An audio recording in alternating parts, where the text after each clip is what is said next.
This is Rogers TV. Number 1 for local news in Ottawa and the Valley. This is City News, now on 101.1 FM and 1310 AM. It's Thursday, December the 16th. Good morning. I'm Chris Curries. Right now in Ottawa, it's 1 degree, some misty skies, 8 degrees in Smiths Falls. Here's what's making news in Ottawa and the Valley. Gearing up for another round of vaccine hunger games, days before the booking portal for third doses opens up to millions more Ontarians.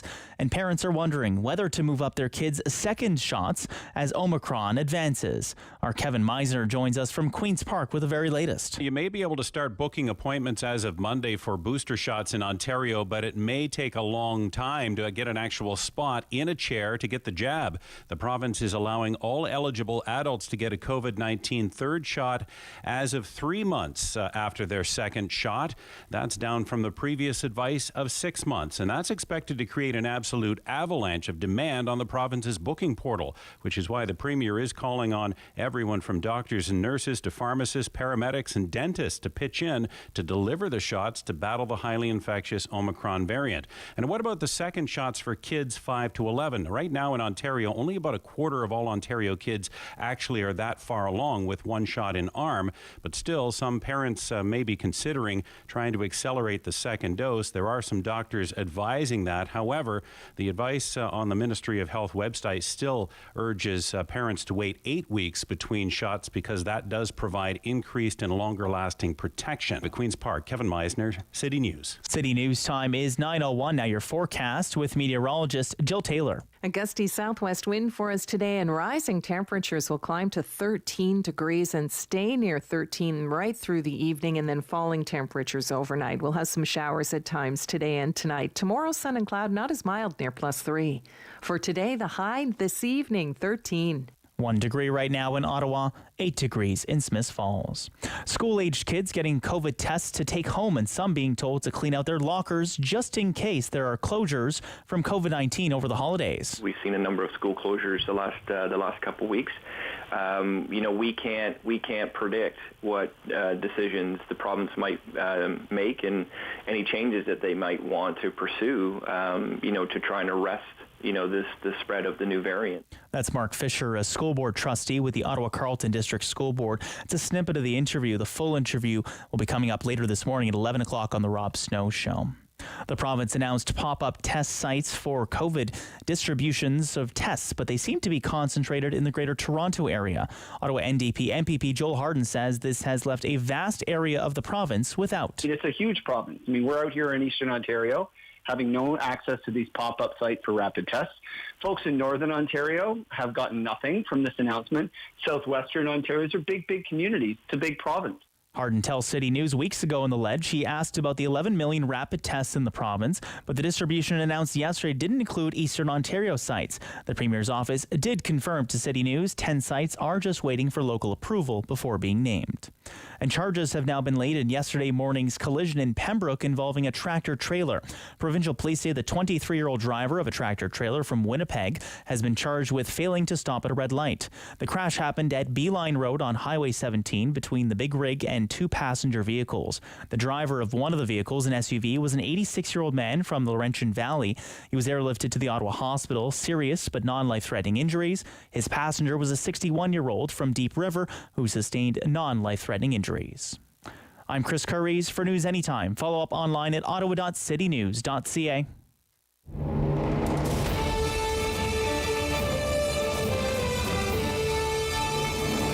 Inform your opinions.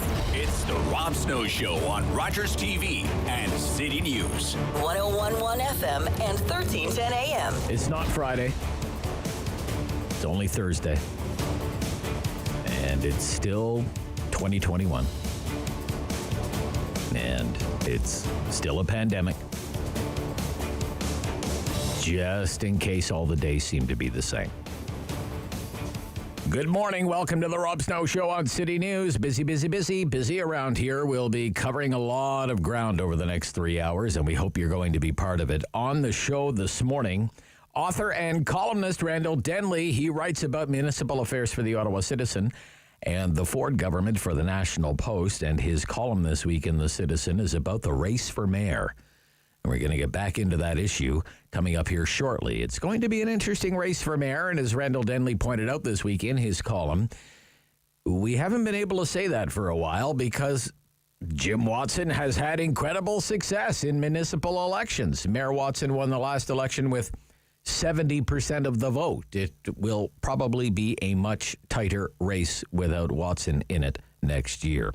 Also on the show this morning, he used to be the leader of the Ontario PC Party and was quite likely just months away from becoming the next Premier of Ontario until he wasn't. He then went on to become the mayor of Brampton. Patrick Brown will join me on the Rob Snow Show this morning at 11:45. Patrick Brown, as mayor of Brampton, is going where few politicians dare to go. He is actually speaking out against Quebec's Bill 21. And it's nice, I think, to see someone in political office actually do this. But what does he want to see happen, and what can a mayor of a southern Ontario city actually do about Bill 21 in the end? And that's why we want to have him on our show, and I'm glad he's accepted our invitation, because at least someone's speaking up and stepping up. It's more than you can say for any of these so-called federalist leaders that we have here in Ottawa. They're quieter than church mice. The best you can get out of them is, we might do something. Even though this bill has been the law in Quebec, this state-sponsored discrimination has been the law in Quebec for more than 2 years. It's really quite remarkable, actually, to listen to people like Premier Legault and Mr. Blanchette, the Bloc leader, defend their bigotry. They say it's the will of the majority. It's the will of the majority. It's popular in Quebec. It's the will of the majority. And when they say that, what they're really doing is they're daring Mr. Trudeau to intervene. Okay? Do you really want to poke the majority in Quebec, Mr. Trudeau, the member from Papineau? And put all of those liberal ridings in Quebec at risk? Do you really want to do that, Mr. Trudeau? But, outside of that, I wonder what the reaction would be, say, in the rest of Canada. Think about it this way. In what we call the ROC, the rest of Canada. What if we use the same kind of thinking against the Francophone minority in Quebec? What if the rest of Canada, because it's the will of the majority, said it's time to dismantle official bilingualism, because that's the will of the majority? It's very popular. Yeah, bilingualism is very expensive. And let's face it, Canada's a big country. It's not very popular, official bilingualism, say, west of Ottawa or east of northern New Brunswick. But it's tolerated because of minority rights. What if the rest of look, I'm not suggesting this should happen in any way, shape, or form, but imagine if this was the attitude. Because this is the same logic that is in place in the brains of Legault and Blanchette. What if the government came along and said, we don't need official bilingualism anymore? We're going to follow the will of the majority. Who cares what the Constitution says or what the Charter says? Who cares? Notwithstanding, who cares about minority rights? And the minority in this case is not Muslims in Quebec, but the minority is Francophones in Canada.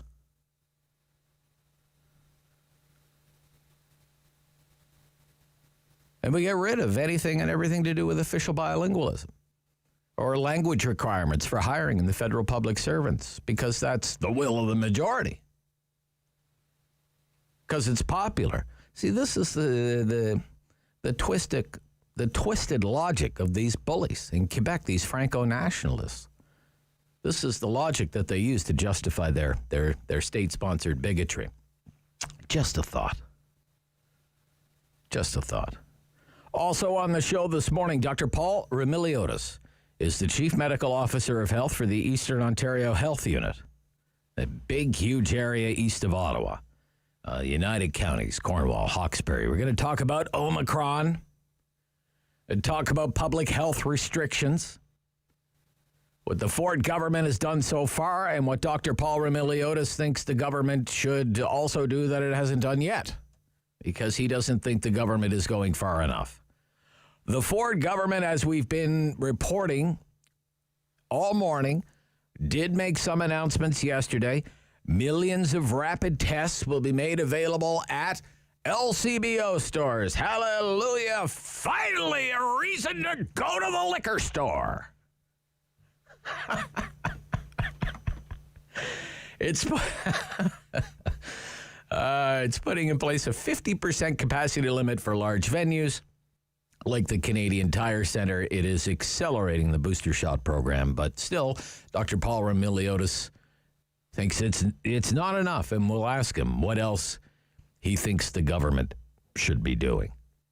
And in the middle of it all, during our talkback hour, between 10 and 11 o'clock, we want to hear from you. The talkback hour is the hottest hour of talk radio in town. Just ask around. We have the ratings to prove it. 750-1310, 750-1310. 613-750-1310. We take calls every morning on the Rob Snow Show. I want to talk about, this morning, the Omicron Christmas. Okay? The Omicron New Year's. 1 week from tomorrow is Christmas Eve. 2 weeks from tomorrow is New Year's Eve. What you doing? What are your plans? Have they changed at all because of Omicron? For example, the federal government says you shouldn't travel outside of the country. You might have a hard time getting back into the country. What are you planning to do? If you were planning to go somewhere, is that still your plan? Or have you changed your plans because of this advice from Mr. Trudeau and his government? What about traveling within Canada? You know, whether that's an hour from here or whether it's a trip to another province to see friends and family over the holidays. Do you plan on doing that? Do you still plan on doing that? Have you changed your plans at all because of the news over the last few weeks? What about, on gatherings? Gatherings. A lot of talk about gatherings. Should we have them? How many people should be in someone's house? What about family get-togethers over the holidays, over the next few weeks? Are you planning to have friends and family over? Or go to visit someone else? Big family get-together? Is that still the plan? Was that the plan, but now you've changed the plan? And what if, I feel I have to ask this,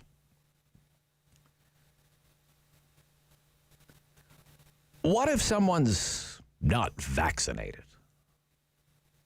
Okay, think about gatherings. What if someone's not vaccinated? How are you going to deal with that?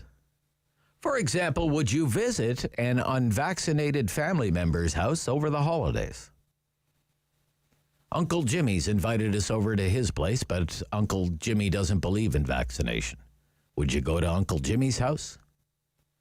Would you let Uncle Jimmy visit you over the holidays? Just what's your personal protocol there? I'd be curious to know. The Omicron Christmas, the Omicron New Year's. What are your plans at 750-1310? Randall Denley next on The Rob Snow Show here on City News.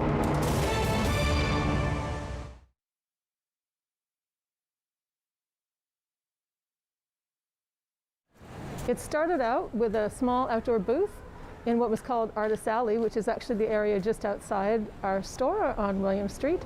Where for a couple of years we sold our jewelry directly on the street, and then we slowly evolved to having an indoor location in this building, 55 Barwood Market Square. We then moved to another location in Place de Ville, and then moved back down here on Dalhousie Street at Irrigere in the 90s, and then back into this building again in 2000 as a collection. I do a collection of jewelry called Cirque that's mainly beaded work with a combination of semi-precious and vintage beads. And then she does a hat collection called Fanfreluche that's all cut and sewn hats in a variety of fabrics and for all of the seasons of the year. We've curated and sourced the artisans that we represent in a lot of different ways over the years since it's been, since 1985. Some people come to us since we're known, and other artisans that we represent might recommend that they come and see us. Some people we find at craft shows, or we see their work, somebody wears it in, and we go and track it down and bring it. And then some people, interestingly, are with us in one medium, and then sometimes they evolve to another. They're all Canadian and mainly local. With the roughly 50 people that we have, I'd say more than half of those are Ottawa-Gatineau, and then the rest are from other cities in Canada, Montreal, Toronto, Vancouver, etc. If you can afford it, go to a small business and spend some money. It's lovely when you come in and, give me a pep talk and tell me how much you love this place and you've been coming here for years. But if you can afford it, please spend some money too, because all the pep talks in the world are not going to pay my rent, which is still full rent even when we're closed. Then secondly, if you can't afford to spend money, follow the businesses that you want to support on social media. Go to their Instagram, go to their Facebook, follow their Twitter, and then retweet, share their Facebook page, like and comment, because if you can't afford to, as many of us can't right now, to do extra expenditures, doing all of those little things like that will raise the visibility of those small businesses, and hopefully for them result in some online or curbside or other business for them.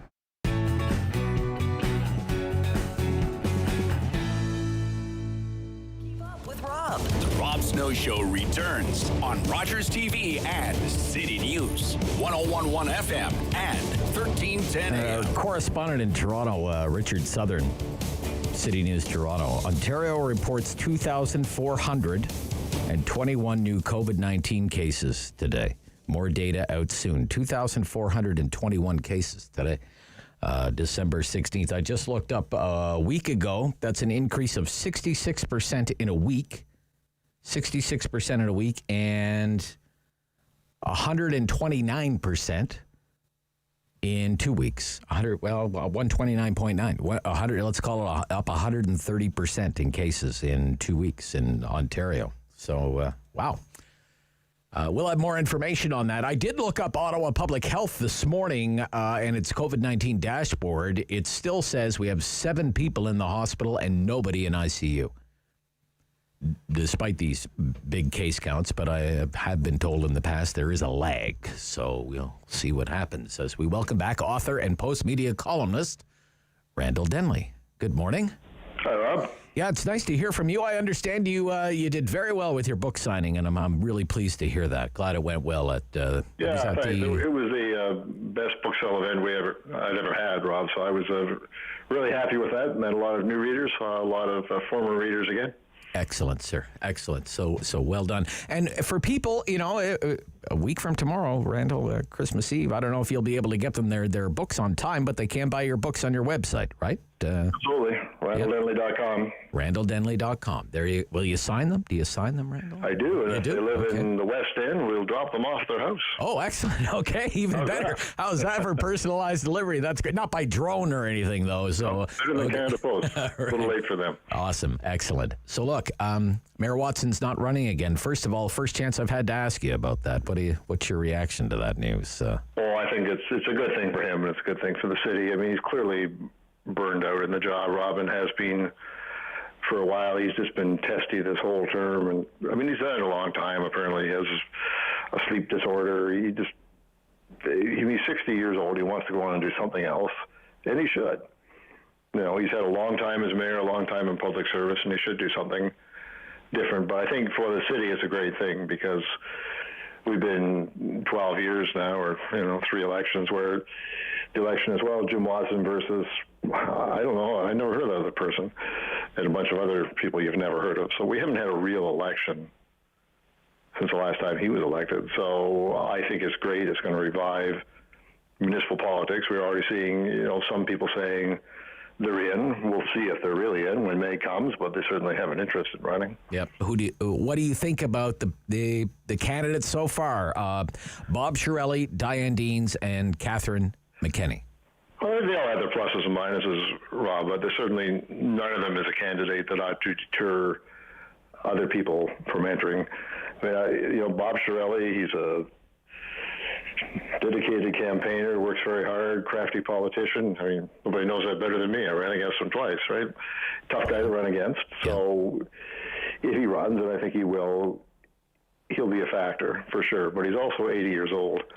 And I think people need to say, well, are we really in a position in a city of 1 million people where the best we can do is turn to a guy who was last mayor, last time was mayor 15 years ago, and he lost that race, and he only got 15% of the vote. So we didn't like him too well 15 years ago. I don't know, maybe he's gotten better, but I think he's someone who say, okay, maybe, but who else do we have? Diane Deans, 25 years as a councillor. I had to say when I was writing my column about this, Rob, I was a little bit stumped because I wasn't sure really. Somebody said to me, well, what is Diane Deans for?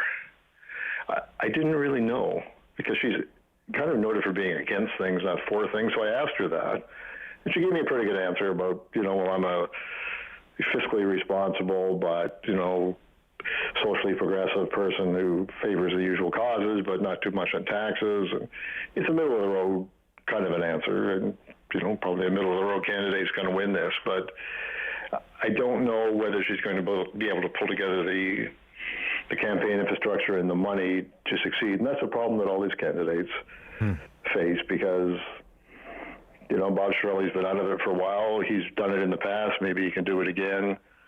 It's a hugely bigger deal, obviously, to run a citywide campaign than just to run in a ward, both in the fundraising and the number of volunteers you need. So they're going to have to work hard in the next several months to try to get that together. But at the same time, they can't spend money. They can't accept funds. They're really hampered until May. So it's more now saying, well, if I'm running and I say that I am, do you think you might help me? Or I'm not asking for any money today, but would you look favorably on my candidacy? It's more that kind of feeling out, I think, that is really all that people can do. Catherine McKenney, the third candidate who says she'll run, McKenney's a very intelligent person and a good spokesperson for the left wing of council, and she'll certainly make all those points in an election campaign.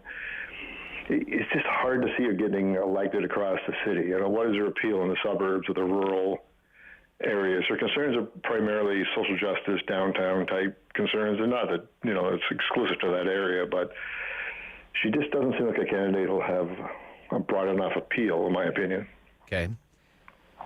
Lots of rumors. Councillor Fleury plans to run for mayor.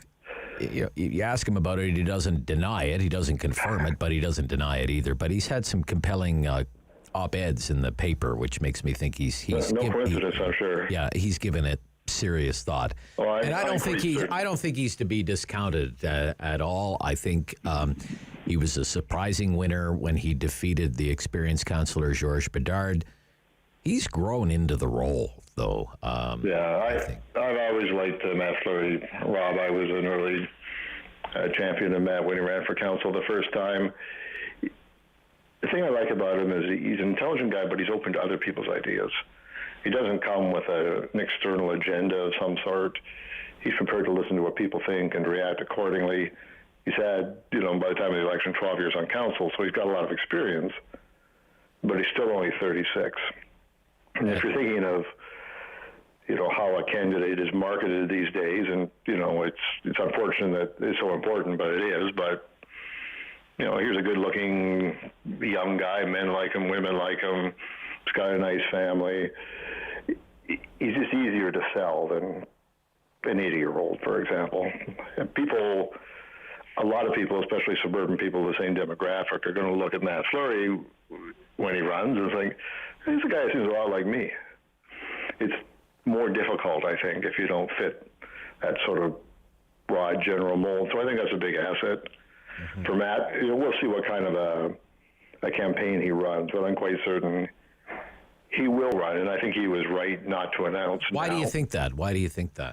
Well, what was the point of announcing? I mean, first it wasn't very gracious. I mean, I compared the other three to crows feasting on fresh roadkill. Jim announces within hours, I'm running, Like, at least give the man his day, There was no advantage to it. And now because they say they will run, that puts their actions, what they say about all that, under additional scrutiny. Yeah. But for what gain, right? Yeah. It's not till the beginning of May that they can actually run officially. So to me, if you were organizing a campaign, you'd want to announce closer to that date than to start rolling out your campaign. People are out, they're knocking on doors for you, you're holding policy announcements, media events, you're doing all the things you do in a campaign, so you have an apparent momentum. And these people have announced, but now nothing's going to happen for months. So I'm not sure what they really gained by announcing so quickly. There's also a possibility, I think, that as people consider those three over the next few months, to the extent that they think about them at all, they'll say, yeah, I don't know, who else have we got, right? Who else have we got? I'm not super keen on any of these people. Yeah. And then, along comes somebody else. Like, oh, well, all right, there's somebody else, something new. Let's look at that. So I think he's smart to wait. Okay, all right. Maybe a quick comment, 90 seconds or so, on Ford and Omicron and what you've thought of what he's announced so far. I think it was fine. What he said yesterday, it's not going to cause any great harm. It's going to do some good if it encourages more people to get vaccinated. But if this is as big as people think it is, none of this stuff is going to matter. This is sandbagging as the river rises, and you can't sandbag fast enough. Interesting to me, though, Rob, that, the news out of South Africa is that this is pretty mild. That's immediately dismissed. All we want to focus on is, oh, my God, look at the case numbers. Mm-hmm. So we'll see. The next couple of weeks are going to be very interesting. Okay. Thank you, Randall Denley. My pleasure, Rob. Yep. Speak soon. Randall Denley, author, Ottawa Citizen, National Post, and you can buy his books, the Chris Redner series. I can't recommend it enough. The mystery series, so great. At randalldenley.com. And if you're in the West End, you deliver them to your door. So that's great.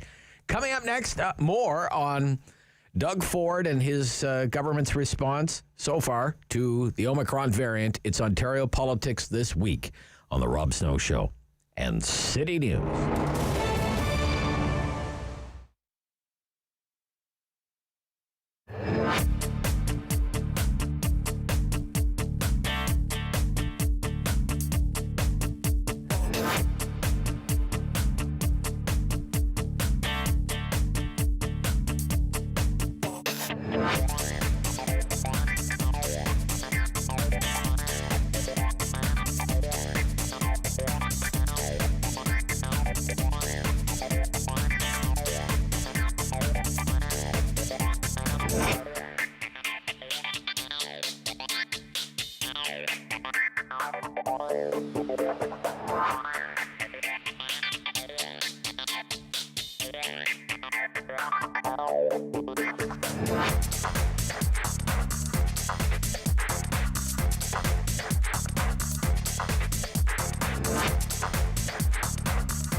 news in Ottawa and the Valley. This is City News, now on 101.1 FM and 1310 AM. It's Thursday, December 16th. Good morning. I'm Andrew Boyle, waiting for the warm front to move into the city. Right now, 1 degree, but it has moved into Smiths Falls. It's 9. Here's what's making news this hour. COVID case count in Ontario has ballooned to 2,421 today. Our Queen's Park reporter Richard Southern with that early release of the figure. More on local numbers will be coming up later on this morning. It comes as all eligible adults in Ontario will be able to book their COVID-19 vaccine booster shot appointment on Monday, so long as 3 months have passed since you received your second dose. Ontario's panel of COVID-19 expert advisors expected to release some new modeling this morning on the state of the pandemic in the province. The new projections come just 1 day after the government announced a series of new measures responding to the highly infectious Omicron variant. Among them, the accelerated rollout of the COVID-19 booster shots. Kids have today and for some tomorrow, then off for the Christmas break, and some are being told to make sure they clean out their lockers in advance. Take whatever they may need for virtual learning in January, just in case. We'll have more from a public board trustee coming up on the Rob Snow Show at 11. Canada, one of the world's biggest producers of raw material and mineral, and wants to become a crucial part of the supply chain in the production of electric vehicles and their batteries. Canada, though, has slipped to 5th place in the world's lithium-ion battery supply chain because of its environmental stewardship. Mining Association of Canada says potential clients have to get the message that if they care about climate, environment, and how people are treated, including Indigenous people, then buying from Canada is the right thing to do. City News Time, 9:32. I'm Andrew Boyle for News Anytime. Follow up online at ottawa.citynews.ca. Firm. Fair. Fun. The Rob Snow Show returns On Rogers TV and City News, 101.1 FM and 1310 AM. It's time for Ontario Politics this week with our good friends Lindsay Maskell, Liberal strategist, former advisor to a guy named Dalton McGuinty. Morning, Lindsay. Hello, Lindsay. Hello. Ah, there you are. Yes. Good morning. It's great to hear from you, Lindsay. I hope you're well these days. And Andrew Brander, Vice President, Crestview Strategy, former advisor to the Ford government. Andrew, how are you, Andrew? Yeah, it's great to hear from you, Andrew, and I hope you're well as well. Omicron. So Premier Ford has announced an expansion of the booster shot program, a cut in the capacity limit for large sporting events, Ottawa Senators, Toronto Maple Leafs, Raptors, those kinds of things, free rapid tests at the LCBO, and he has ruled out a lockdown. This was Premier Ford yesterday. We're asking every single person, be it retired firefighters, paramedics, dentists, anyone, please sign up and help us out at these centers. And if you own a business, please ask your team, how can we help Ontarians? And I'll answer that question. Make your facility available. Make your facility available to go in there and get shots in arms. That's how we're going to fight this virus, and we need everyone involved. It's a call to action to every single Ontarian. A call to action to every single Ontarian. What do you think of the job Premier Ford is doing with this so far, Lindsay Maskell? Well, first of all, there were many great steps that were announced yesterday, like the expansion and moving up of boosters and some capacity limits. But we've also been talking about this for 2 weeks. So it did come a little late as we've surpassed well over 2,000 cases today. This is something, when you look at the number of booster shots we were doing at the peak of vaccination, it's been a really long, slow push the last couple of weeks, as it's felt like the Hunger Games again back out there with people trying to get boosters. And especially with only a weekend for people who are in a more vulnerable age category to try to get this sorted out. It was not easy trying to help people get a booster shot appointment. So without those mass vax clinics and sort of having a bit of a quicker, hit the start button when we have something like this happen. This shouldn't have been a surprise to us this far in, almost 2 years into this, 2 full years into this pandemic. And it really is, it's just concerning that we still seem to be slow off the mark. He announced a lot of important things tomorrow, and glad to see them doing it. Okay. I was joking, everybody was tweeting the free rapid tests in the East Coast at the LC, at their liquor store. So it'll be nice to see them at our LCBO. But we just seem to always be a little slow off the mark. And I understand his not wanting to bring back a lockdown. It is right before the holidays. It is, and we are 5 months and something like 15 days from an election. I understand it, but we also should have maybe been looking at some capacity limits to really send a message that that this is serious, and our healthcare system really is really the thing we need to be watching for concern. So again, lots of great things that were announced to do. It's tough to do it. I would not want to be in his place. I would not want to be in any politician's place through this, because it is, people are already exhausted from this point in the pandemic. So it was, I'm sure it was a tough day and opposite of what he wanted to be doing. Yeah, it's interesting that the news conference was 2 o'clock news conference, 3:30 news, 4 o'clock news conference. that's the way that the day went. So tough to deliver bad news. Yeah, it's tough to deliver bad news. Yeah, you're right. We have another clip of the premier from yesterday. Go ahead, David. Let me be very, very clear. We aren't going to lock down the system and try to get out of this.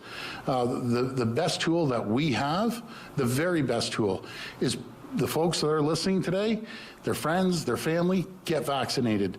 That is our best defense on this. Please go out and get vaccinated. If you're over 50 years of age, we're going to leave that open all the way till Sunday. Starting Monday, we're going to drop it down to 18 years of age. No lockdown. He's ruling out a lockdown. We'll see if that comes back to haunt him, but hopefully not. What do you think of the job that the premier's doing here? Andrew Brander is ruling out a lockdown, and to Lindsay's point, I'm a little bit more cynical. There's more than enough time in the next week and a day to cancel Christmas for everyone. So let's see what actually holds up next week when we're talking about this.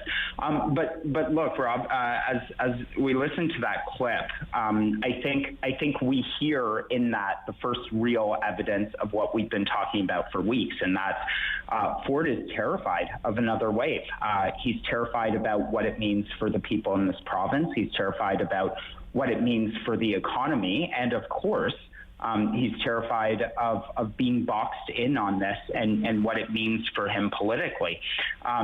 Imagine after 3 years of sometimes questionable and controversial positions on a wide array of policy items, just to be undone by global factors, that would frustrate any politician to no end. So he's certainly terrified of the appearance of any kind of retreat or loss in progress and the dreaded L word. And that's why we've seen this noticeable shift in tone. Yesterday, his whole mantra was, as we just heard, sort of the best defense is a good offense. But in truth, obviously, the policies of the last 22 months have been rooted in defense. So, I think the premier and his team are growing increasingly concerned about what they're seeing overseas. I think the first thing they read every morning is the headlines from The Guardian in the UK, which has constantly been about 6 to 8 weeks ahead of us in terms of cases and modeling and seasonality. So now we just have to wait and see if that, extra 11 or 12% that Ontario has in terms of an advantage on the fully vaccinated number is going to have a drastic impact on preventing the types of cases they've seen there. Yeah, I can't help but think about last Christmas. He didn't cancel last Christmas, but the lockdown came in Boxing Day, wasn't it? He wanted people to have kind of one last weekend. Do you remember it that way? That's how I remember it. Yeah, in Toronto, though, it was regional. Remember, we had the issue of we were in colored zones, and Toronto was already and if you lived on this side of Yonge Street, you were closed. Yeah, the malls were closed for or was it Steele Avenue? Is that what it's called? Steele's is the Steele's, divider. That's right. Yeah. Okay, one more. One more. Shopping in the burbs. That's right. Yeah, that's right. We have one last soundbite from the Premier because he was asked, well, okay, large venues. What about smaller venues? What about restaurants? You're not going after them at all. You're not imposing restrictions on them. This was his response. For the sports games, large concerts, people aren't masking as much as, they implore the mask. They all aren't masking. You're sitting side by side for hours. Compared to a restaurant, that's comparing apples and bananas. As far as I'm concerned, not even apples and oranges, but they have strict protocols in these restaurants, and they've done an incredible job. What would happen if we compared to bananas to oranges? Ooh, let's think outside the box here. Look, I don't want to come across as crass, but last week we talked about who has the political advantage right now, and Lindsay, you mentioned being part of the election campaign shortly after the financial crisis and how Dalton McGuinty was rewarded because it was a kind of stay the course election. Same could be said for Prime Minister Harper. After the financial crisis, majority government is only majority government. After that, stay the course. Not in the mood for change. Stick with the devil, I know. We're 5.5 months away from the election, and I know this comes across as crass given the severity of the issue, but the longer this goes on, doesn't it work to the Ford government's advantage to be the incumbent? What do you think, Lindsay? Not if there's clear alternatives, and particularly alternatives that people remember being in government, right? This is that advantage would actually go to the Liberals over the NDP because people remember a very stable time of them being in government, and I believe is a reputation as good managers. You also have a slate of candidates that include healthcare professionals and people that This is the one thing where I do have a lot of faith in what the public service does because, government is a boat that is moving and it is going to keep going, and a change in leadership is just, somebody else calling the direction, not that things of government or healthcare or any of these things stop moving, and people see that during an election. So really, actually, one of the issues in a long-term crisis like this pandemic over 2 years is that you've turned the point of, last year, if we made a mistake, people were understanding we didn't know what we didn't know. Okay. People are expting they'll be less forgiving this time. Less forgiving, okay. And also everybody's patience is just at the end. I feel people had just felt like we were getting to a really, good place in October and November and beginning of November and feeling optimistic to be hit again. And unfortunately, that does mean that voters can also take that out on government. Oh, okay. That was a very big concern for the Trudeau government, was obviously timing for an election, knowing that cases are going to increase in the fall as expected. Andrew, what do you think? Yeah, I completely agree with Lindsay, and she brings up election timing. I do. The Premier probably for the last few weeks has been reflecting very much on the advice he was getting from some of his advisors back in spring to pull the trigger early on this. And he's probably spending a bit of time reflecting on whether he missed a prime opportunity to secure his reelection. But I would say that's also obviously what's steering the softer language and the resistance around any kind of firmer measures, which are that people are getting tired of this. And the only other thing I'd really add on Lindsay's point is, the Ford government wasn't the only one with sort of softish language yesterday. The federal government certainly doing Ford no favors. I think he would love to have the opportunity to have the federal government be the one sort of putting in more strict measures and him come across as reasonable in comparison. But Trudeau's not playing that game, not giving him that leverage. So it's going to be interesting to watch this dynamic, which has at times been adversarial. And yesterday, again, language from both of them talking about how collaborative they've been, how they're working together. Will be interesting to see how that evolves over the coming weeks as the temperature heats up. Okay. We'll stop here. A few more thoughts on this. There's just been a joint statement issued by all the teachers' unions calling for more rapid tests for schools. Doug Ford was asked about that yesterday. We'll play you a clip of that. I spoke to a school board trustee this morning, let you hear that. And then on to other things. This is Ontario Politics This Week, and this is the Rob Snow Show on City News.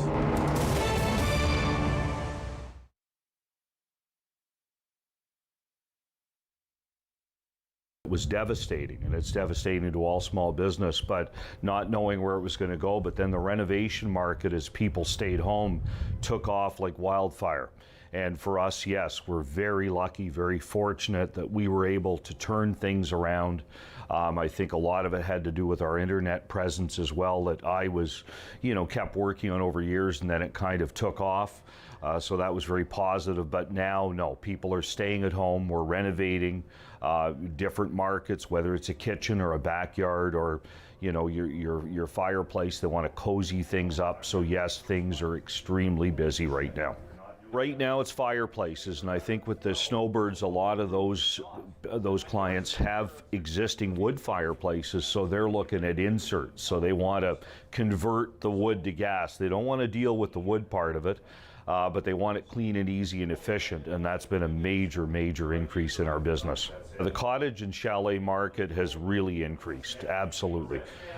We see that people, that's their staycation now, is either the backyard or their cottage with their close bubble of family. So there's no question that we've seen a big, big increase in that area as well. I've seen a change in the backyard because now the staycation, from my past being in the pool business, one of our great clients was in the other day, and he's in the pool business. He's booking for 2022. For in-ground pools, okay? So I think what's happened now is that's brought everybody back home, and I think maybe down the road, maybe 3, 4, 5 years from now, we're still gonna see people spending time in their backyards and staying home more. The barbecue area, really, we call it the backyard.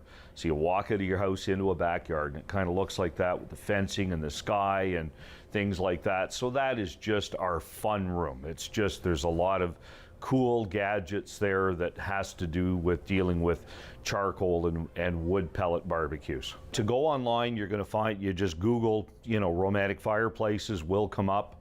The one nice thing about our work is that when the Google reviews and the Google pictures are phenomenal. We're uploading stuff every day. I have at least 1,000 jobs, real jobs that you can take a look at, either on the Google pictures on the drive, or if you go to our website at romanticfireplaces.com and click on Our Work. It's where we used to load lots of them up, but there's lots of pictures there too. But the great thing about that is they're real. There's testimonials there about people talking about our team. And our team here is unique to everybody else. It's two small teams, but these fellas work for me. They're our guys. So when they go into your home, they care as much about your house as you do. Show returns on Rogers TV and City News. 101.1 FM and 1310 AM. We're back with Ontario politics this week with our strategists, Lindsay Maskell, Andrew Brander. This is the statement all the school board unions are out. It's a joint statement on the need for rapid tests. Education workers need rapid tests to slow spread of Omicron. It's from the AEFO, which is the Franco-Ontarian Teachers Union, Canadian Union of Public Employees, Elementary Teachers Federation of Ontario, English Catholic Teachers Association, and the OSSTF. While school boards are providing students with rapid tests to use over the holidays, teacher and education workers have been excluded from this important preventive health and safety measure. By failing to provide these tests to educational staff, teachers and education workers have once again been pushed to the end of the line when it comes to safety precautions in their workplaces. Since the pandemic began, education unions have been calling for a robust and testing and tracing system. Such a program must also be accompanied by other measures called for by education and public health measures: smaller class sizes, increased physical distancing, improved ventilation, masking for all staff and students, adequate PPE. So that is just out now. The Premier was asked about rapid testing in the schools yesterday, not necessarily about staff, right? But let's roll on that. Well, what I can ask you, when it comes to schools, I have all the confidence in the world in Minister Lecce and Dr. Moore. Through consultation with both of them, and the time frame will determine that. As for the testing kits, we sent 11 million tests home for students, not only just for them, but their family of 5-packs.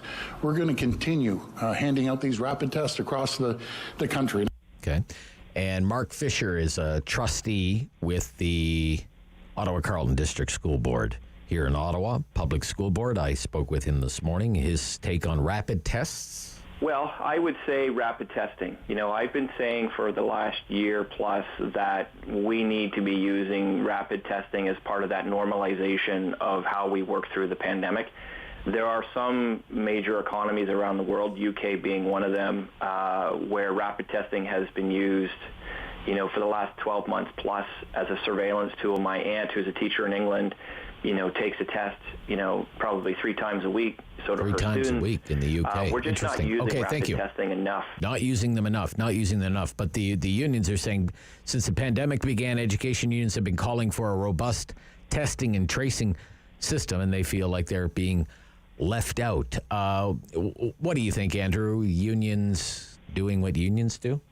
Well, yes, but in addition to this, I absolutely don't disagree with them. I think everyone's been left out of the testing testing piece on this, which has always been the problem with communication on this. We've been so fixated on getting people vaccinated and stressing that is the path out of this. That you know, we didn't even contemplate a scenario where people who had the virus were going to be asymptomatic and not showing symptoms, and therefore, you know, spreading it in environments that they didn't know that they were spreading it. So now that is the message, people are reasonably frustrated with that, and that extends well beyond the schools. The federal government really should have been more focused on procuring tests earlier. Okay. They're doing a better job today than they were months ago, but we've got a long way to go on this. All right. I suspect Lindsay will probably agree with that. What do you think, Lindsay? Yeah, and I was shocked when I heard that teachers were not included in receiving the rapid tests over the holidays. Everyone has been saying, let's do everything we can to keep schools open for the sake of the, you know, kids and their mental health and their learning. Yeah. But without teachers, you don't have school. And there is more of an appetite now as parents have become homeschool teachers, respect for the profession and appreciation for what they do, and realize that they are like front care healthcare workers, putting themselves in front of unvaccinated people up until recently for the entire fall. And they should not have been considered back of the line.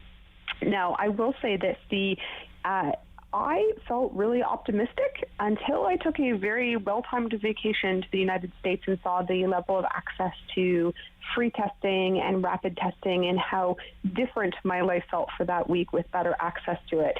And it is the one biggest thing that both levels of government could help deliver to the people they represent that would make a big difference on their lives, because of the, just the lack of the lack of access, the misinformation has been hugely problematic. But until you see it working in other jurisdictions, I just got so frustrated with how much better life felt and how safer things felt and the access to things that you could do.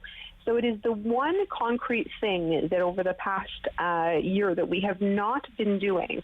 And I know 11 million sounds like a lot of tests being sent to schools. It was just a good news announcement yesterday of increasing access to rapid testing, only to be undermined by not including a small number of professionals who have become essentially important. It's a big good mistake, points. Good right? points by the both of you. Yeah, very good points by the both of you. I'm just looking here. So the overall number for cases was, what was it again today, David? It was 2,400 and something, right? 2,400 and some. Up. It's up 130 per 2,421. Up 66% in a week and up 130% in 2 weeks. And Mayor Watson and Dr. Etches are going to hold a media availability here in Ottawa at 2 o'clock this afternoon. So we'll have that for you here on City News. Everybody in Toronto is holding up well. You're holding up well, Lindsay? Yes, I did have a well-timed vacation. Good for you. I have no travel plans for the holidays, and trying to. You didn't have any travel plans, or you canceled your travel plans? I did not. I was away 2 weeks ago, and that was it. And I'm very. You had a lucky chance to recharge. Yes, then. but I feel very bad for people who have to cancel, their Christmas travel plans and seeing their family. So that's unfortunate. Andrew, and you're holding up well, Andrew? I am. I had a well-timed Leafs game. About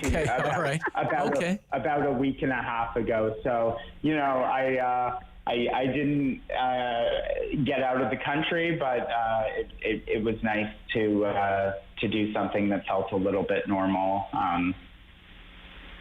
Yeah. Okay, and this is interesting. I say this more for my benefit than yours, but the provincial government has just clarified there is no requirement to purchase alcohol at the LCBO in order to get a rapid test. Okay. But I might just kill two birds with one stone. So, there you go, Lindsay. No purchase necessary, okay? Got to get that provincial revenue up to be able to pay for all those tests, right? All right. Thank you to both of you. We'll speak next week. I think next week will be kind of our year in review look back when we do it. It'll be the last one we do for the year. So thank you again. Looking forward to it. Have a great week. Bye-bye. Thanks, Rob. Take care. Ontario Politics this week. That's Lindsay Maskell and Andrew Brander. Talkback Hour coming up next. 750-1310. I want to ask you about your plans. Christmas Eve is a week from tomorrow. New Year's Eve, 2 weeks from tomorrow. All of this Omicron stuff over the last few weeks, has it made you rethink your plans for the holidays? 750-1310 after the news on City News.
CIWW 1310 AM in Ottawa. And CJET 1011 FM in Smiths Falls and the Valley. Number one for local news in Ottawa and the Valley. This is City News, now on 1011 FM and 1310 AM. It's Thursday, December 16th. Good morning. I'm Andrew Boyle. Right now in Ottawa, 2 degrees. In Smiths Falls, it's 9. And here's what's making news in Ottawa and the Valley. Several issues on the COVID front this hour. Rising case counts will be addressed this afternoon in Ottawa. The mayor and city's chief medical officer of health will be holding a joint media briefing. Jim Watson and Dr. Vera Etches expected to address measures taken trying to halt the rapidly rising number of positive COVID cases. They will address the media at 2 o'clock this afternoon. Province's Science Advisory Table announcing its new modeling numbers for COVID case counts in the coming weeks. That happens at 11. School children are being told to take home what's needed from their lockers over the Christmas break, so they're prepared just in case virtual learning is a measure again. Now, these measures are all coming as we learn the COVID case count across Ontario today numbers 2,421. It is the biggest increase from one day to the next in 7 months in Ontario. Of those, 206 cases are in Ottawa, 34 in Leeds, Grenville, Lanark, 23 in Eastern Ontario, 3 additional cases in Renfrew. 9 more people have died in Ontario from COVID-19. The number of positive cases is up to 7% of the tests completed. With more on the numbers, what we can expect from modeling numbers today, here's City News reporter Irene Precklett. The number of new cases this Thursday compared to last almost double, 2,421, just under 1,300 a week ago. The 7-day average has gone up almost 60% in a week. More details on today's numbers will be released in the next hour. Happening at 11, Ontario's panel of COVID-19 expert advisors will release new modeling on just where they think the pandemic is going in the coming weeks in this province. The new projections come a day after the provincial government announced a series of new measures in response to the highly infectious Omicron variant. The science table estimates that the Omicron was 53% of new cases yesterday. The reproductive factor is 4.55. What that means is that every new case will generate 4.55 additional cases. Irene Precklett, City News. City News time 10:03. Now your forecast with meteorologist Jill Taylor. A gusty southwest wind for us today, and rising temperatures will climb to 13 degrees and stay near 13 right through the evening, and then falling temperatures overnight. We'll have some showers at times today and tonight. Tomorrow, sun and cloud, not as mild, near +3. For today, the high this evening, 13. And right now it's 2 degrees in Ottawa, 9 degrees in Smiths Falls. Almost 3,000 customers without power this morning in the area of Cresthaven, River's Edge, and Wild Shore. Crews are investigating the cause. It's estimated that power should be back on around the noon hour. Charges have now been laid in yesterday morning's collision in Pembroke involving a tractor-trailer. Provincial police say the 23-year-old driver of the rig from Winnipeg has been charged with failing to stop at a red light. The crash happened at Beeline Road on Highway 17 between the tractor-trailer and two passenger vehicles. The driver of one of those vehicles, an SUV, an 86-year-old from Laurentian Valley, had to be airlifted to Ottawa Hospital with serious but not life-threatening injuries. The passenger, a 61-year-old from Deep River, sustained non-life-threatening injuries. 21 months into the COVID-19 pandemic, and many Canadians admit they've made some life-altering decisions. Some say they have found a silver lining in forced clearing of their calendars during the lockdown, such as the realization quitting things isn't all that bad. Another thing people have been doing? Quitting their marriages in record numbers. StatsCan says over 2.7 million people obtained a legal divorce in 2020. I'm Andrew Boyle for News Anytime. Follow up online at ottawa.citynews.ca. It's time to talk back on The Rob Snow Show. Have your say and call now. 613-750-1310. 1 week from tomorrow is Christmas Eve, and 2 weeks from tomorrow is New Year's Eve. Given the news, what are your plans? Have they changed at all because of the Omicron variant? For example, the federal government says you shouldn't travel outside of the country. If you were planning to go somewhere, is that still the plan, or have you changed your plans? That's just one of the questions that I have for you. I want to get the conversation going here at 750-1310, 750-1310, 613-750-1310. What about, just traveling within Canada, whether, you're going to Toronto or you're going to Montreal or you're going to Kingston or Sudbury or whatever the case might be. See friends and family over the holidays. Do you plan on still doing that? Or have you changed your plans at all in the least because of the news about this new variant? What about gatherings? Okay, we hear that in the news all the time. Gatherings. What can the size of a gathering be? What about family get-togethers over the holidays? Are you planning to have friends and family over? Are you going to visit someone else? Big family get-together, like, the big traditional Christmas family meal or something like. Is that still the plan? Was that the plan, but now you've changed the plan? Give me some ideas here, ladies and gentlemen, at 750-1310. And this will be the more controversial question. What if someone isn't vaccinated? How are you going to deal with that over the holidays? Would you visit an unvaccinated family member's house over the holidays? Would you let them visit you over the holidays? What's your own personal protocol there? It's kind of like the Omicron Christmas or the Omicron New Year's. What are your plans? That's where I want to begin this morning at 750-1310, 750-1310, 613-750-1310. It's the Talk Back Hour here on City News. Phone lines are available. Kate in Ottawa. Kate, you're up first. Good morning. Hi, good morning, Rob. First, I want to say Merry Christmas and Happy New Year. Thank you. Same to you. Thank you. We haven't changed our plans whatsoever. I actually added 2 extra days to my vacation. Okay. And on Christmas Eve, we're going to have 12 people for dinner. Wow.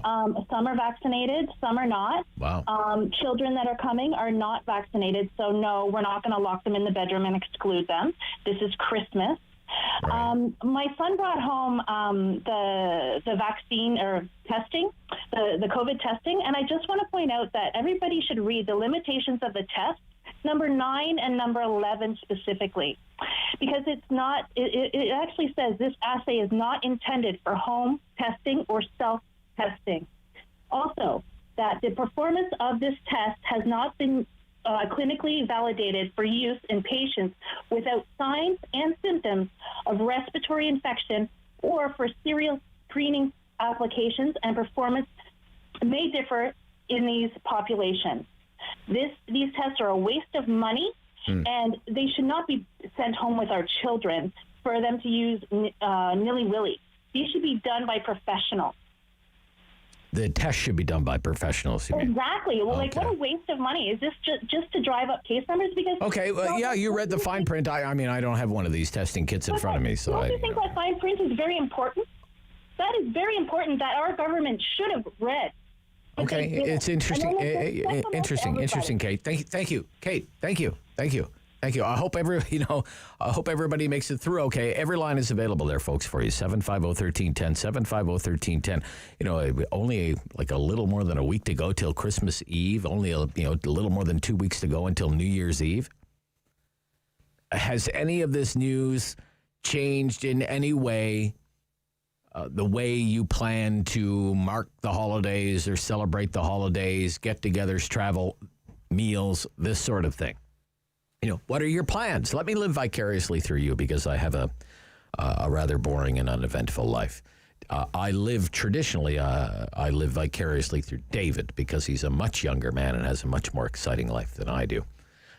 How is the Omicron variant affecting, if at all, your plans for the Christmas break? And hey, if your answer is not at all, like Kate's, give me a call at 750-1310 and just say, hey, not at all. It's we're just going to keep calm and carry on as we had planned to do originally. That is a perfectly fine answer, okay?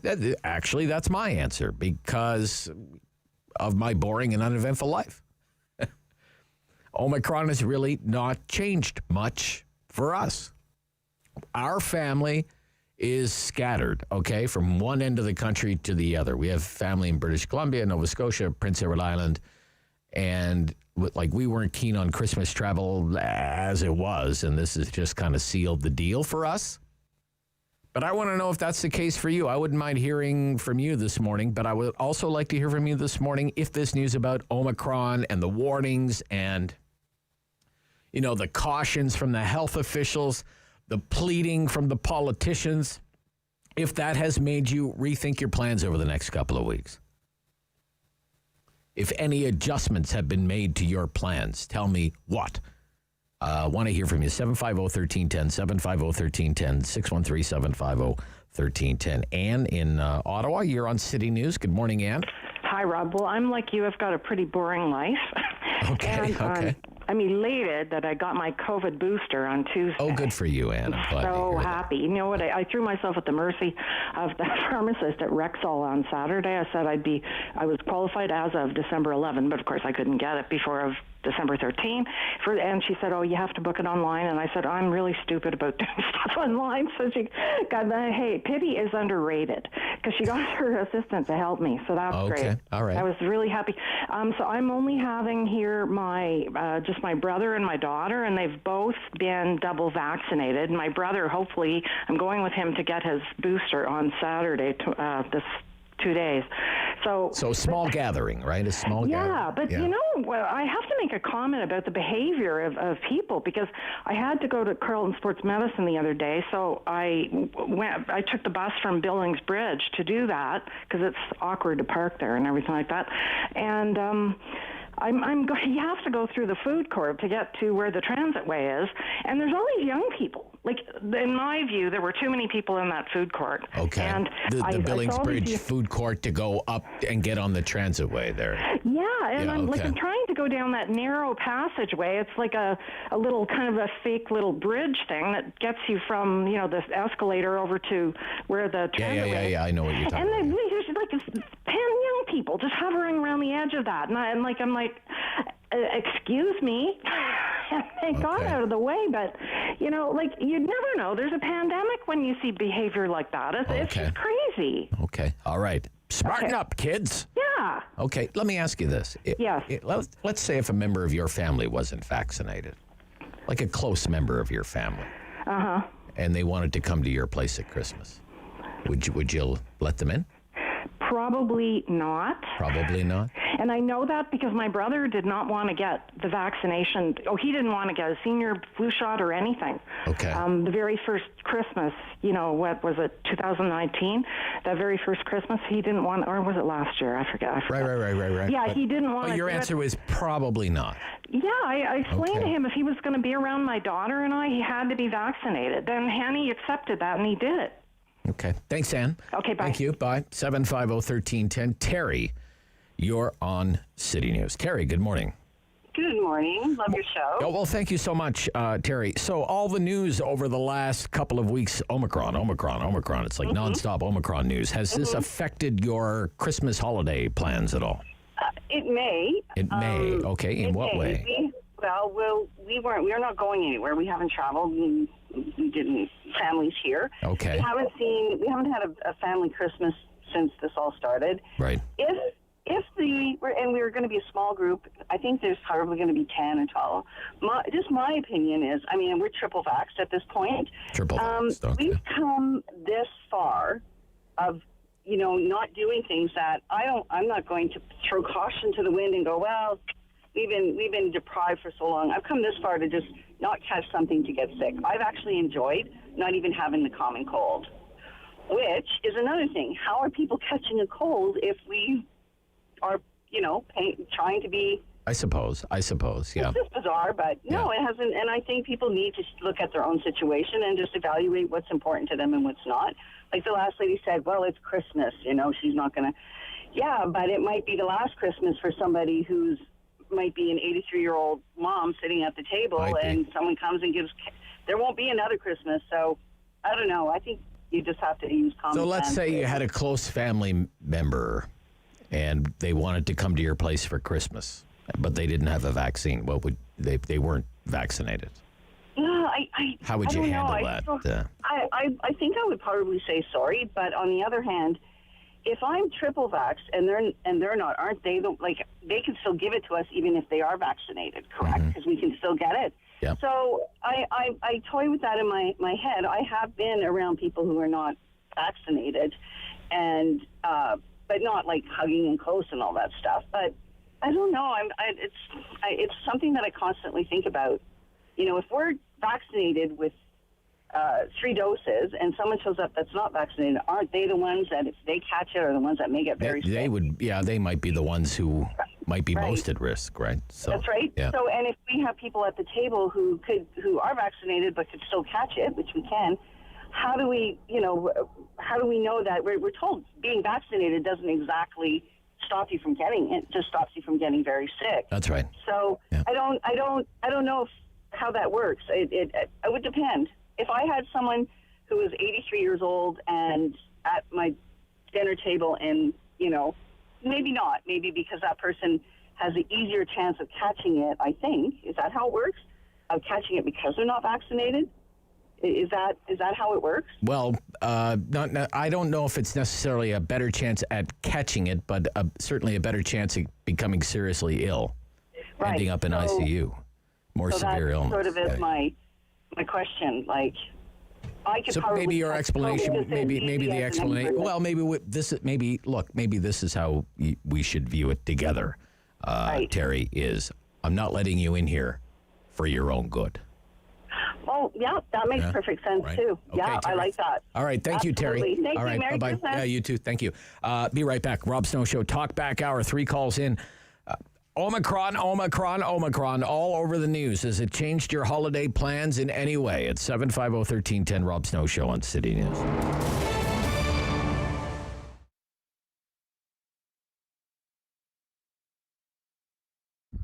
We just took over this business about a few weeks prior to the pandemic, but we've been loving the community, the people, very friendly. But it's been very difficult starting up a new business, just the time that we did, but I'm sure it's the same everywhere. We did take a broken business, which doesn't help us, but we thought we believe in what we do. We're very passionate about food, and we just really wanted to share the Iraqi culture through our food. All our recipes are homemade, so this is very unique. Usually you hear restaurants, shops, it's all frozen food or prepared food. So nothing here is prepared, everything is homemade. We get our meat and produce from a local farm. So supporting local is the way to go. We are supporting all the way.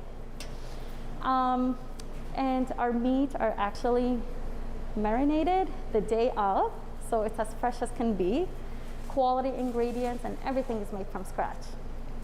I get a lot of people when they come in, they say it tastes like Middle Eastern, like back home.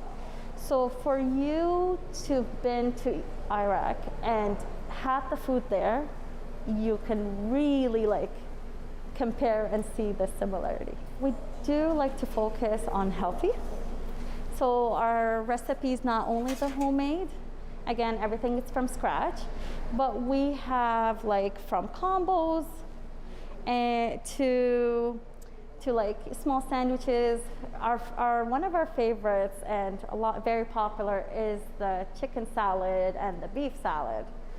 So now you're getting all the protein and all these amazing ingredients that we all need. During this time, I find a lot of people are sitting at home and not enough movement. So to come here and get something healthy other than go elsewhere and just put, what's not so good for our bodies, makes a huge difference. So we have shawarma sandwiches, combos. I mean, if you're looking for a meal to feed your family, I would highly recommend the family platter.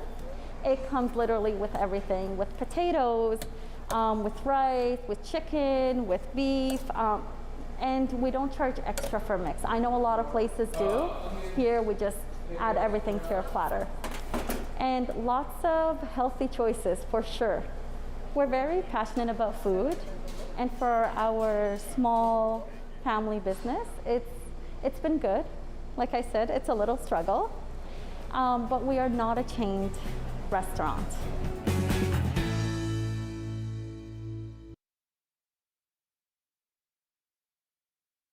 Hello. On the Rob Snow Show. The phone lines are open at 613-750-1310. Now, the Rob Snow Show continues. For the better part of 2 weeks now, it's been Omicron all over the news. Week from tomorrow is Christmas Eve. 2 weeks from tomorrow is New Year's Eve. Has any of this news changed at all your plans for Christmas and New Year's? Jay in Renfrew. Good morning, Jay. How you doing, Rob? I'm good, Jay. Thank you for calling. What are your plans? Have they changed at all? Oh, my plans have changed quite a bit, actually. But that really wasn't what I was calling about. You got your trigger finger ready on the hang-up button? Why? I've noticed a pattern in your show. I took a media course in school. Yeah. And the one thing that they taught us is the media was to report the news, not make the news. Right. Okay. Am I making the news? I haven't read about myself in the news. Your caller that was questioning the test. Yes, yeah. That's her name. Kate, but yeah. You kind of, in your tone as a listener, what I got from it was you were basically shaming her for... I'm not shaming her, no. Oh, you read the fine print. Oh, goodbye. No, Kate calls just about, every second day on this show, right? She calls just about every second day on this show. That has anything negative to say, or is even not negative necessarily, but just questioning it. Do we not have the right to question? Absolutely, sir. I encourage critical thinking, yeah. Just not on your show. That's what this show is all about, sir. This is an opinion talk show, right? As long as it suits yours. No, that's not the case at all, sir. We're arguing right now. Well, I disagree with you right now. You disagree with me. That's the nature of healthy debate, sir. And I'm all for healthy And I've debate. always tried to approach it as we can disagree without being disagreeable. Do you think I'm being disagreeable? I think you're being one-sided. One-sided, okay. It seems like, and that's one of the things I've noticed with these. I really take offense to the term anti-vaxxer because I'm not an anti-vaxxer. I'm not vaccinated. Right. I'm not, so what are you then if you're not anti-vaxxer then? I guess the clinical or the technical term they're using right now is vaccine hesitant. Vaccine hesitant, okay. Which is what I believe most of the people that are on the same wavelength as me is. We don't feel that this thing has been proven as well as. Right. Okay. What more could be done to prove it to you? I don't see where anything is going to solve this for somebody like myself, but time.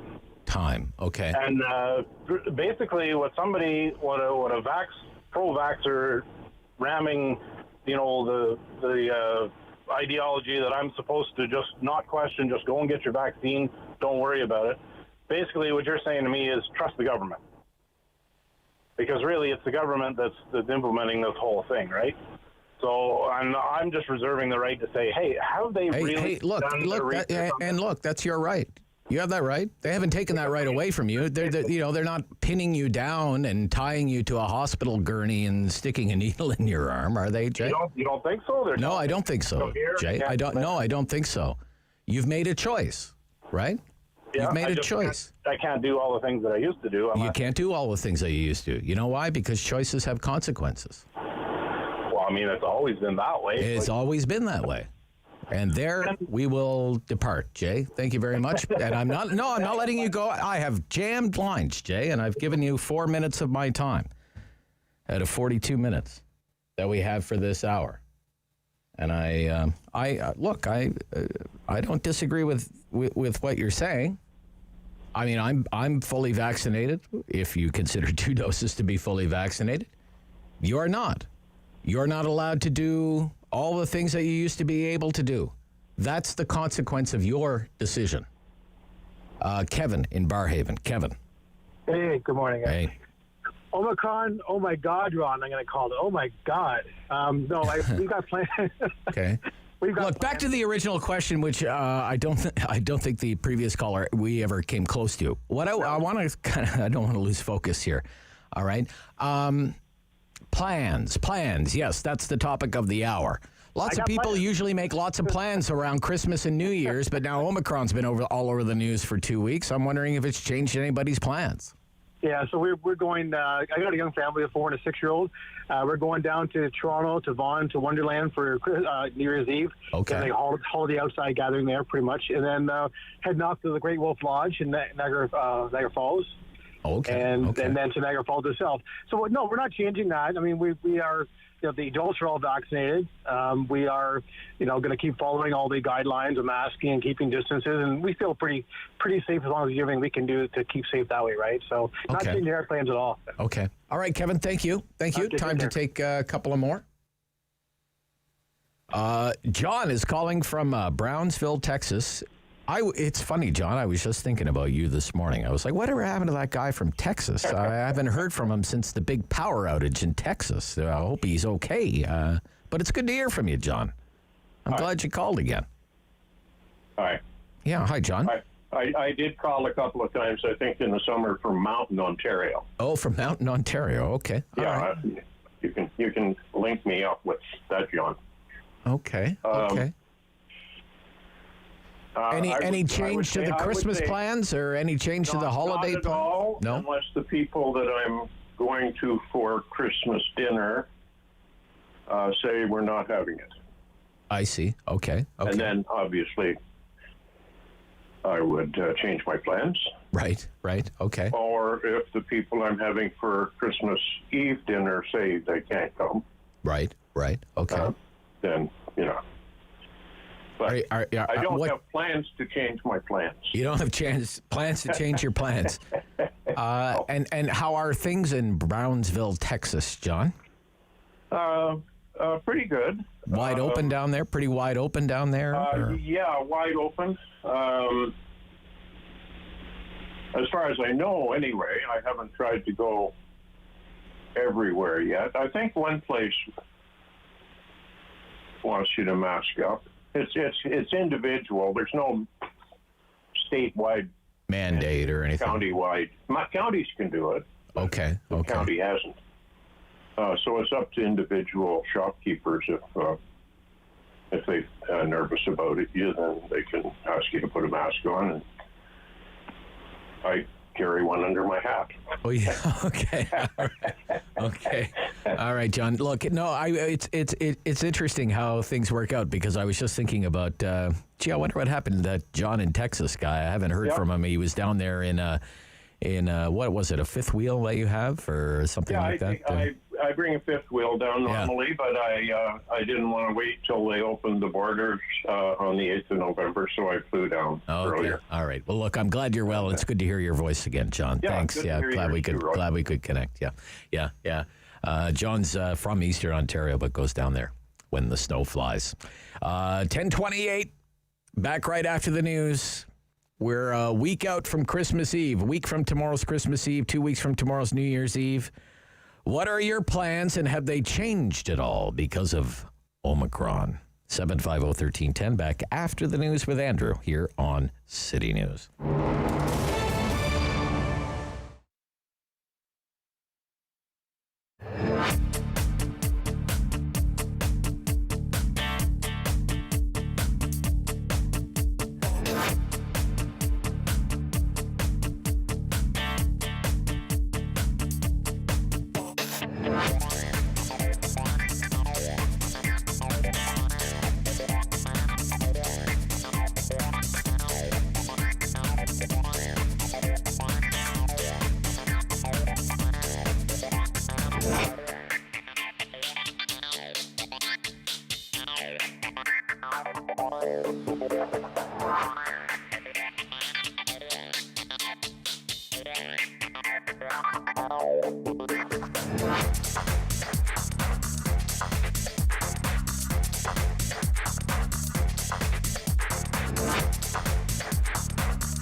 Number one for local news in Ottawa and the Valley.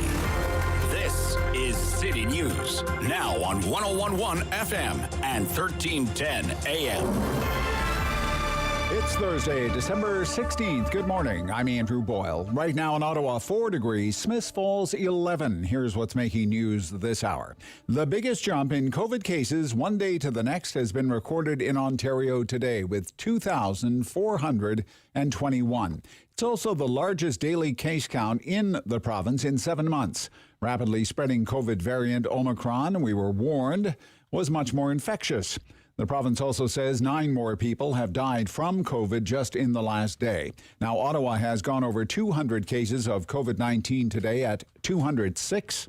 Also, 34 more cases in Leeds, Grenville, Lanark, 23 in Eastern Ontario, and 3 more in Renfrew. The positive rate of COVID in 54,700 tests that were done is 7%. All levels of government trying to get out information as quickly as possible. We heard from the province and the feds yesterday. This afternoon at 2 o'clock, Ottawa's mayor and the city top doctor will hold a media briefing at 2 o'clock. This morning, coming up in about a half an hour, the latest modeling numbers from the province. The Science Advisory Table estimating where COVID case counts are climbing. More precautions being taken, too. Kids leaving school for the Christmas break are being told this week, make sure you clean out your locker of anything needed for learning. A signal that the boards may be preparing for the possibility of virtual learning again. More on this subject coming up on the Rob Snow Show. Supreme Court of Canada has agreed to review a lower court decision that affirmed the constitutionality of a pact between Ottawa and Washington on asylum seekers. Under the 17-year-old Safe Third Country Agreement, Canada and the states recognize each other as a haven where people can seek protection. City News Time, 10:33. I'm Andrew Boyle. For news anytime, follow up online at ottawa.citynews.ca. It's time to talk back On the Rob Snow Show. Have your say and call now. 613-750-1310. Week from tomorrow, it's Christmas Eve. 2 weeks from tomorrow, New Year's Eve. What are your plans, and have they changed at all because of Omicron? For example, Mr. Trudeau says, don't travel, don't leave the country. It will not be a pleasant experience trying to get back into the country. You know, David, I actually have a suspicion now. It's just suspicion. It's an inkling. Oh, boy. That the Trudeau government makes coming back to Canada from abroad a miserable experience on purpose. Oh, is that right? It's not incompetence. There is a method to the madness. Well, that's what they're I think that the federal government wants people to read news stories and watch stories on television about the horror show in the government quarantine hotels to discourage people from traveling in the first place. Sneaky. See? Very sneaky. Effective. This could be you. I have no proof. It's just a suspicion. But hey, whatever. If you were planning to travel internationally, where are you wintering this year? Are you going to Europe? Are you taking a cruise? Are you heading somewhere sunny and warm? Visiting family in another country?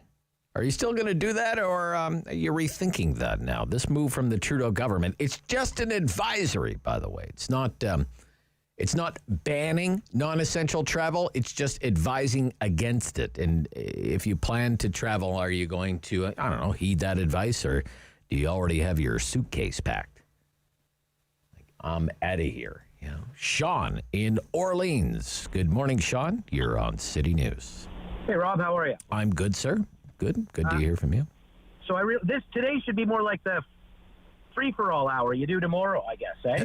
I'll do that tomorrow, yeah. Yeah. I'll try calling back tomorrow because I'd have a lot more to say, but I'm not going to change my plans. Okay.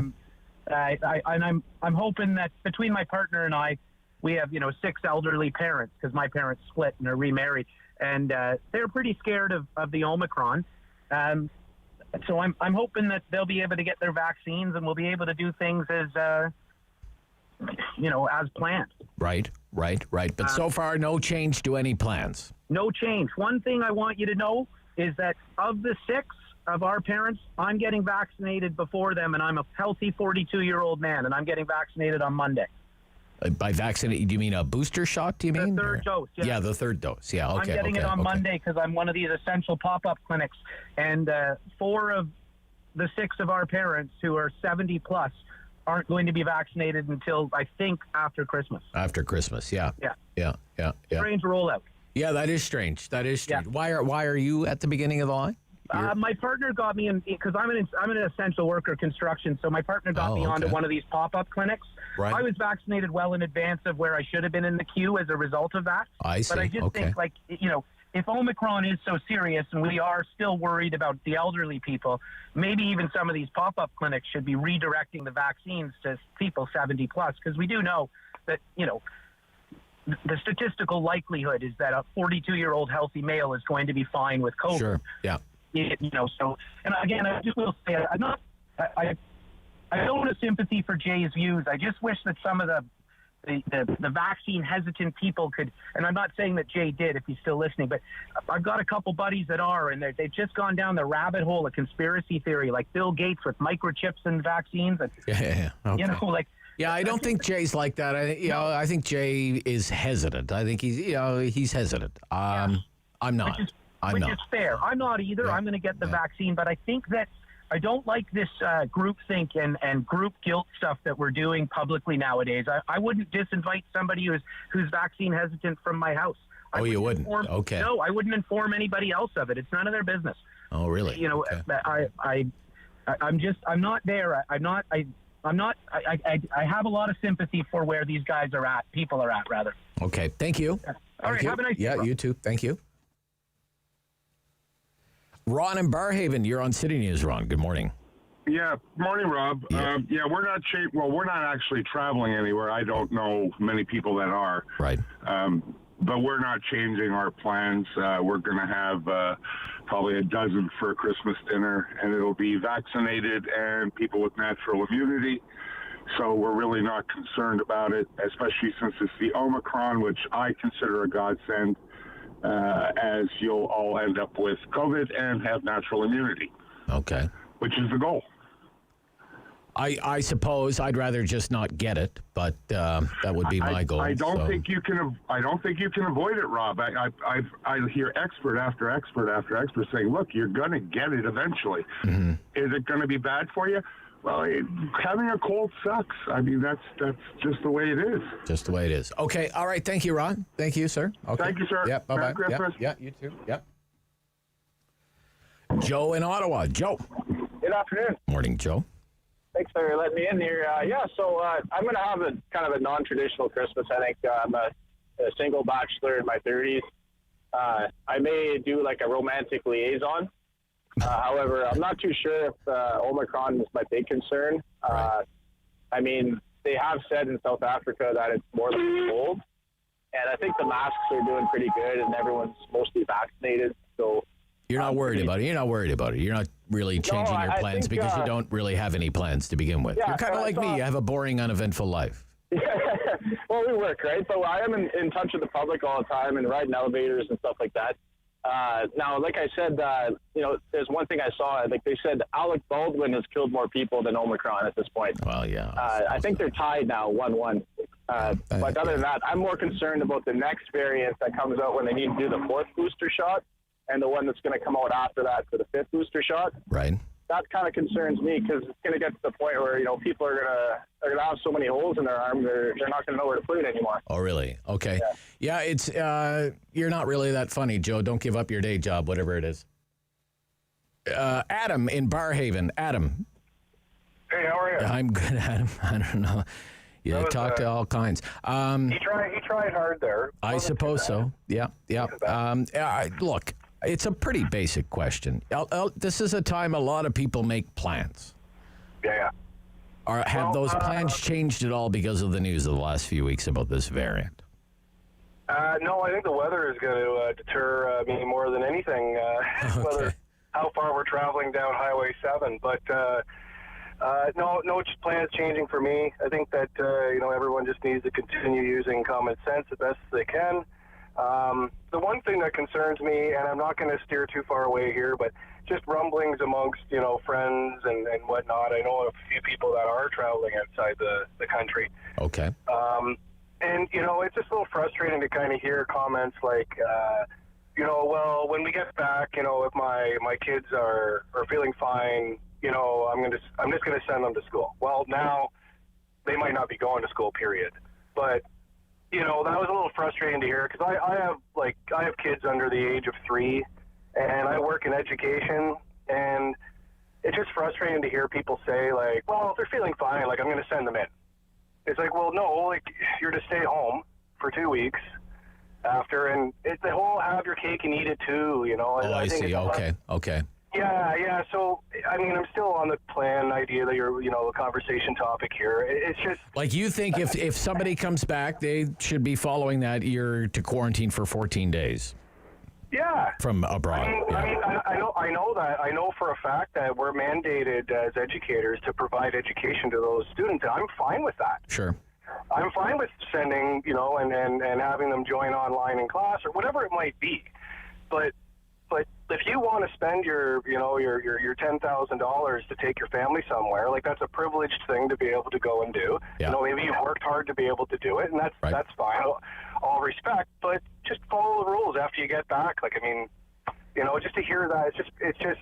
You think it's selfish? It's selfish. Yeah, I've heard it multiple times, and I'm getting to the point where I'm not going to bite my tongue anymore. Fair enough. Yeah. All right, Adam. Thank you, Adam. Thank you. Yeah, Thank you. take care. Yeah, Take care. bye-bye. Bye. Yeah, bye. Tyler in Ottawa. Tyler. Hey, how's it going? It goes, sir. With or without me, it goes. I'm running my errands today. Got a lot of interesting conversations going on. Yeah, okay. Are you changing any plans for Christmas because of Omicron? No, but the one thing that I did want to talk about that the previous caller just kind of said, he said the 2 words that I think are really not enough people are really touching on right now is common sense. So it's using common sense and it's having a discussion. My sister is immune compromised. She still wants to see me. I'm double vaxxed. We're all vaccinated. We're all planning to get our boosters. But it's just watching and kind of seeing what happens as it goes. And if you do feel safe with the circle of family around you, then, yeah, don't change your plans. Don't have, maybe a group of 20 and have, mixed matches here and there. But I think it's just about having the discussion of who feels comfortable or not, because this thing is serious. Through all aspects of it.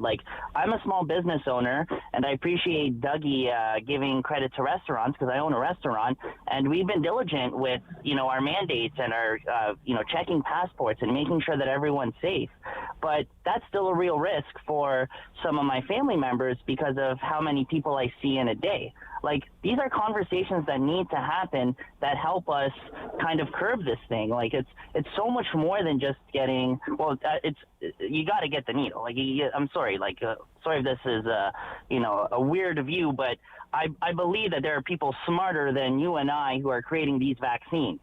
All I know how to put is food on a plate, and the people creating these things are not out to get us. But, that's the most important thing. But, yeah, I think the discussions and common sense, if you're going to go travel abroad, then, like you said to some previous callers, there's consequences to your choices. And it's not just Canada. It's every country has different rules and regulations. And, yeah, sorry, but we kind of have to abide by them at this point in order to curb this thing. Okay. Thank you, Tyler. Thank you. Going to take one more before we stop for the final quarter. Michelle Ottawa South, you're on City Good News. morning, Rob. Have you changed any of your plans for the holidays because of the news? No, not really. No, but I would really hate to say Merry Christmas. I killed you. So I am a little worried because we have some older people around. Right. But anyway, so remember at the start of all of this and the very beginning, if you remember back, and we had all the cruise ships and everybody from everywhere all of a sudden remembering that they had dual citizenship and they were really Canadian and they wanted to come home. Well, I hope this advisory is a way of the government preventing all this nonsense again, because I would really love to see the numbers on what that cost us. And I have a counter proposal to the advisory for the Trudeau government. I won't travel if I don't have to watch Justin appear from behind the black door, skip down the burlap stairs again to the podium under the tent.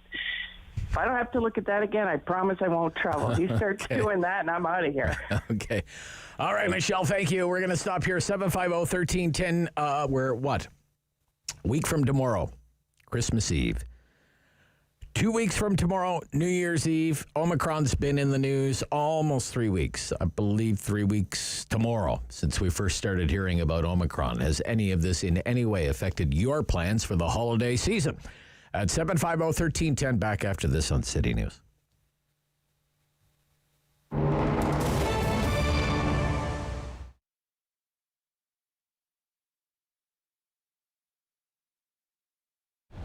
An old-fashioned traditional grocery store. You're going to find a butcher, okay? You want a steak cut a certain way, you're going to get it. You know, there's flour piled in the warehouse. There's mixers on the floor. There's flour on the floor. The bakery is rented out to Frank Nicolo. It's him and his son come in at night. They mix the dough, they roll the dough, and they bake the dough. It's not the traditional frozen and thaw and put it in the bin, okay?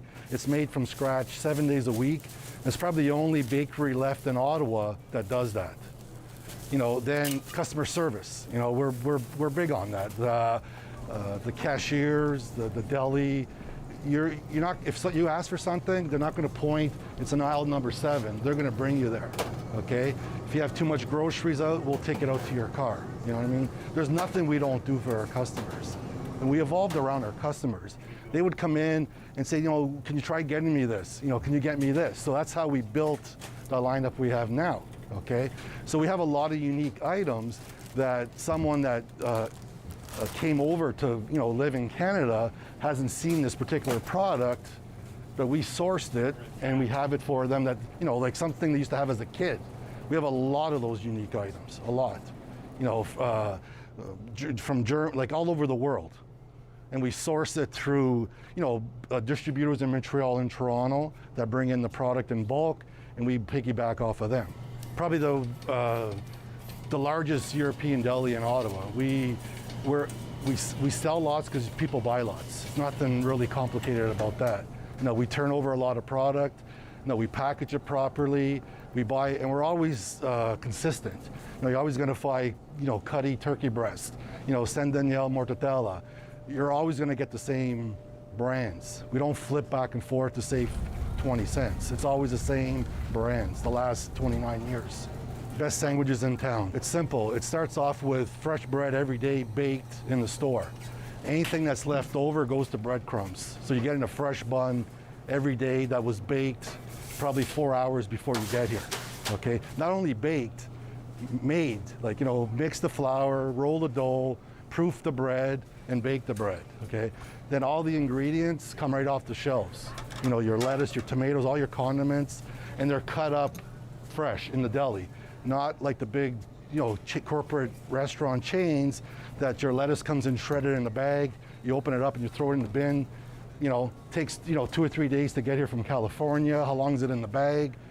The big difference is like making a sandwich at home and you don't have to do the work. It's really what the trick is, and using the freshest ingredients possible. Show. The phone lines are open at 613-750-1310. Now, the Rob Snow Show continues.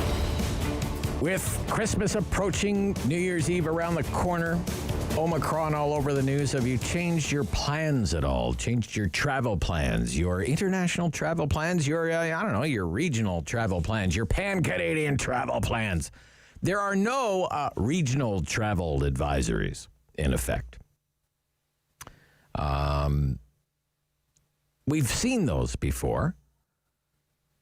But as it stands right now, no government is saying, don't go here, don't go there. Remember, don't go to your cottage. Oh, wait, I've been caught at my cottage.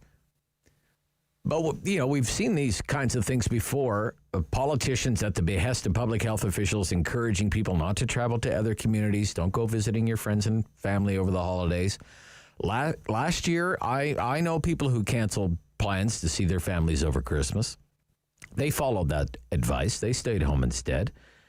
I also know people who totally ignored that advice and loaded up the car and went on a road trip and headed out for a few days, COVID or no COVID. They were going home for Christmas. I know people who've done that. Not going to mention any names, but I know people very well who have done that. I'm not going anywhere. This is my Christmas travel plan. There's my couch. There's my fridge. This is how I get back from the fridge to the couch. That's my Christmas travel plan because I'm a Kim Mitchell song. I am a wild party. I do like the idea. I'm pretty sure I could convince my wife to go along with it of just loading up the vehicle and heading to Atlantic Canada like an impromptu road trip for Christmas, but we're not going to do that, especially not. Those premiers in Atlantic Canada and their bubbles? They don't like us anymore because we come from away. We were born and raised there, but now we're from away now. Outsiders. Right? We're from away. But if you had planned to travel within the country, you're going to whatever, the Toronto area, Montreal area, whatever. Is that your plan still, or has all of this now made you rethink that plan? Just curious. Okay. You don't have to argue with me. It's not really kind of something to argue about. Darlene in Nepean. Good morning, Darlene. Good morning, Rob. Yeah, hi, Darlene. Yeah. You change your plans at all? It was just a small family dinner with my dear son and his family, and, more to my health than anything else.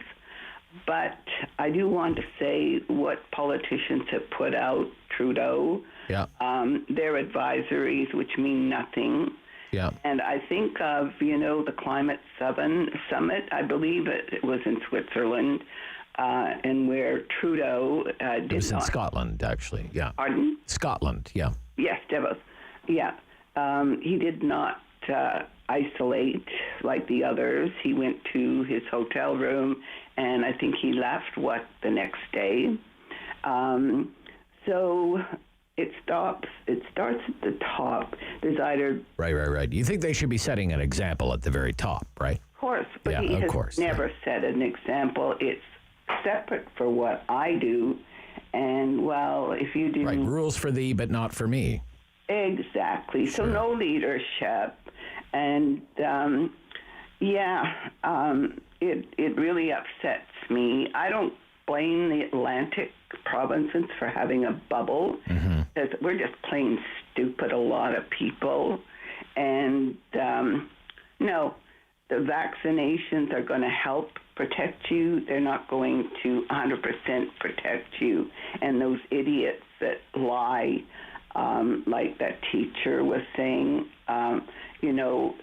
about a friend. Well, they're going away. I forget where they, with other children. Yeah. My kids are okay. Then I'm going to send them in. Yeah. I know what you're saying. So, thank you, Darlene. Yeah, I got you. Thank you. We're just a little tight on time now. Kevin in Stittsville. Kevin.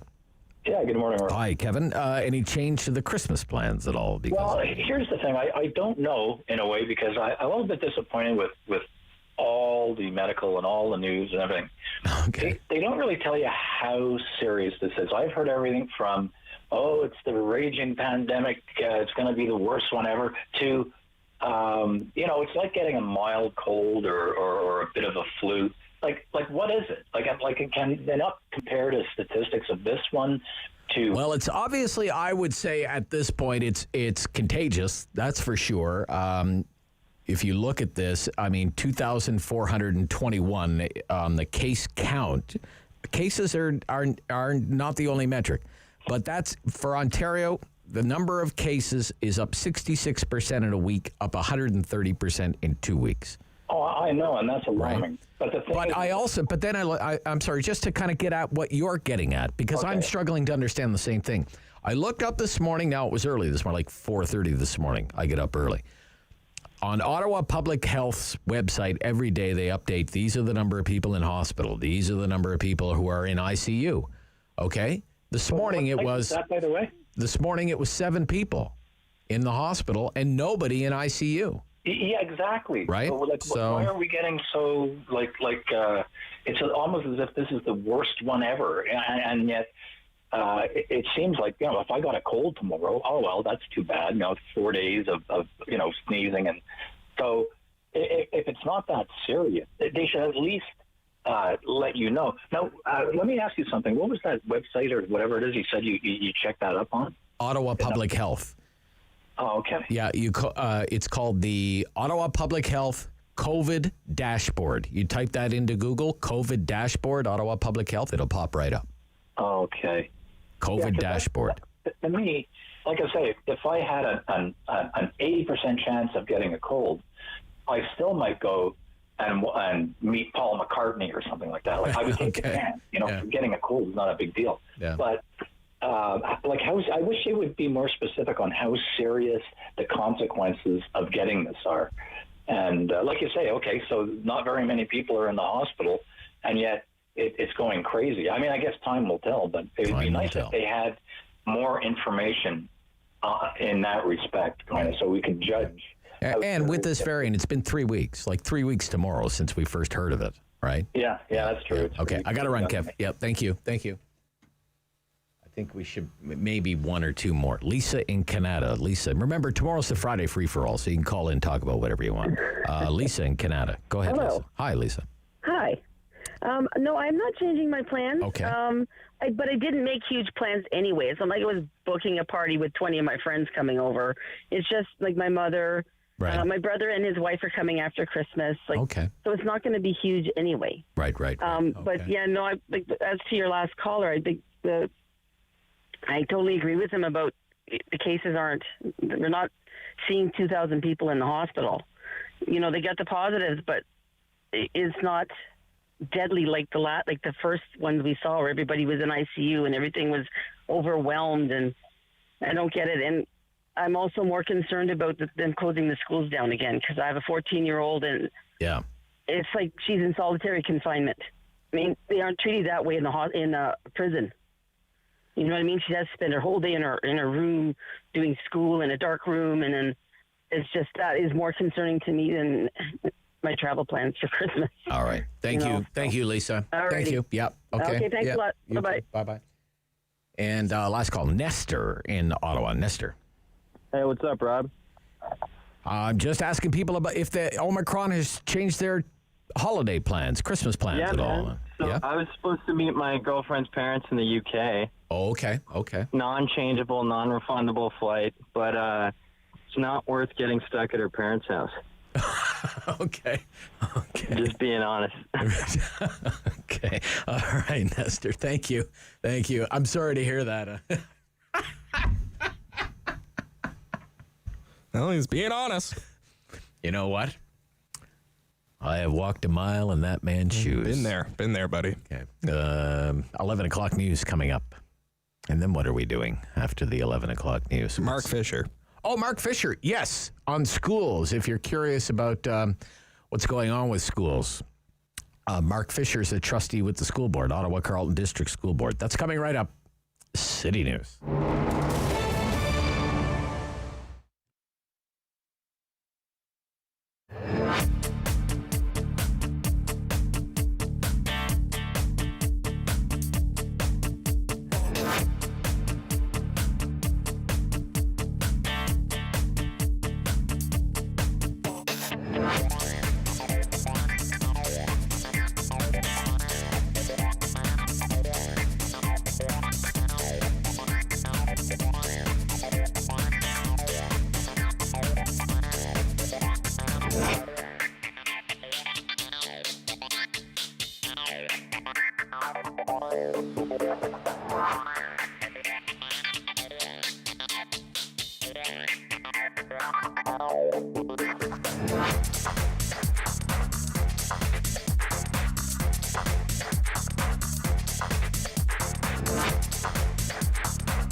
IWW 1310 AM in Ottawa. And CJET 1011 FM in Smiths Falls and the Valley.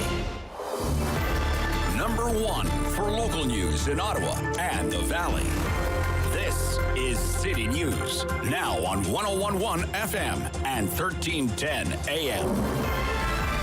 It's Thursday, December 16th. Good morning. I'm Andrew Boyle. Right now in Ottawa, 4 degrees. In Smiths Falls, it's 11. And here's what's making news in Ottawa and the Valley. COVID in Ontario has seen the biggest jump day to day today with 2,421 new infections. That's also the largest daily case number in 7 months. The province says it recorded 9 more deaths over the past day, and a positive rate of all the tests done in the province has climbed now to 7%. Ottawa has 206 new cases, 34 more in Leeds, Grenville, Lanark, 23 in Eastern Ontario, 3 additional cases in Renfrew County. Now, Ottawa's mayor, along with the Chief Medical Officer of Health, will hold a media briefing this afternoon at 2 o'clock. Jim Watson and Dr. Vera Etches will be joined by the chair of Ottawa Public Health, that is Keith Egli. They will update the ongoing response to COVID-19. They will take media questions on the pandemic and measures to curb this increasing case count. Also expecting the latest forecast from the Ontario Science Advisory Table on COVID numbers projected to come. Here's City News reporter Irene Precklett. Our 7-day average now 1,676. The health minister says 328 are in hospital with COVID. That is a day-to-day drop. About 20% of those people are fully vaccinated. There's been a slight increase in ICU and ventilated patients. More than 90% of those 12 and older have had at least one dose of a vaccine. Almost 88% are double vax. So where do we go from here? Ontario's COVID-19 Science Advisory Table will release the latest projections on where they see the case numbers and hospitalizations going. Now, the Science Table estimated that Omicron was 53% of the new cases yesterday, and the reproductive factor for that strain is 4.55. So what that means is that every new case will generate another 4.55 cases. Irene Precklett, City News. City News time, 11:03. Now your forecast with meteorologist Jill Taylor. A gusty southwest wind for us today, and rising temperatures will climb to 13 degrees and stay near 13 right through the evening, and then falling temperatures overnight. We'll have some showers at times today and tonight. Tomorrow, sun and cloud, not as mild, near +3. For today, the high this evening, 13. And right now in Ottawa, 4 degrees. In Smiths Falls, it's 11. Supreme Court of Canada has agreed to examine the constitutionality of a 17-year-old Safe Third Country Agreement. This is between Canada and the United States on asylum seekers.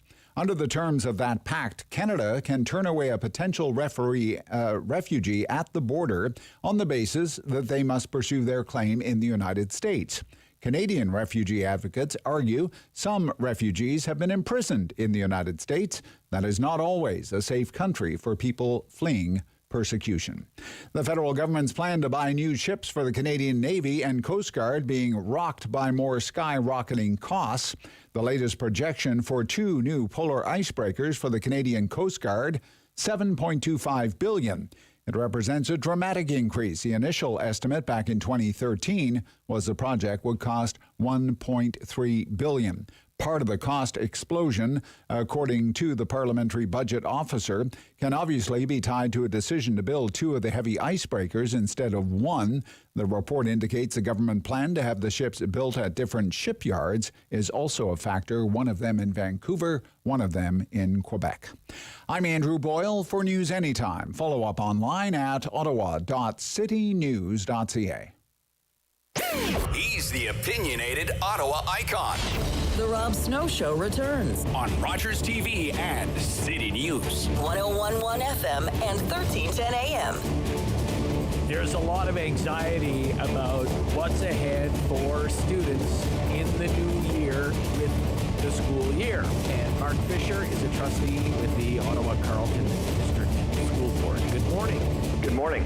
Nice to hear from you, and I'm sure you're fielding a lot of questions from parents at this uncertain time. What are you telling them?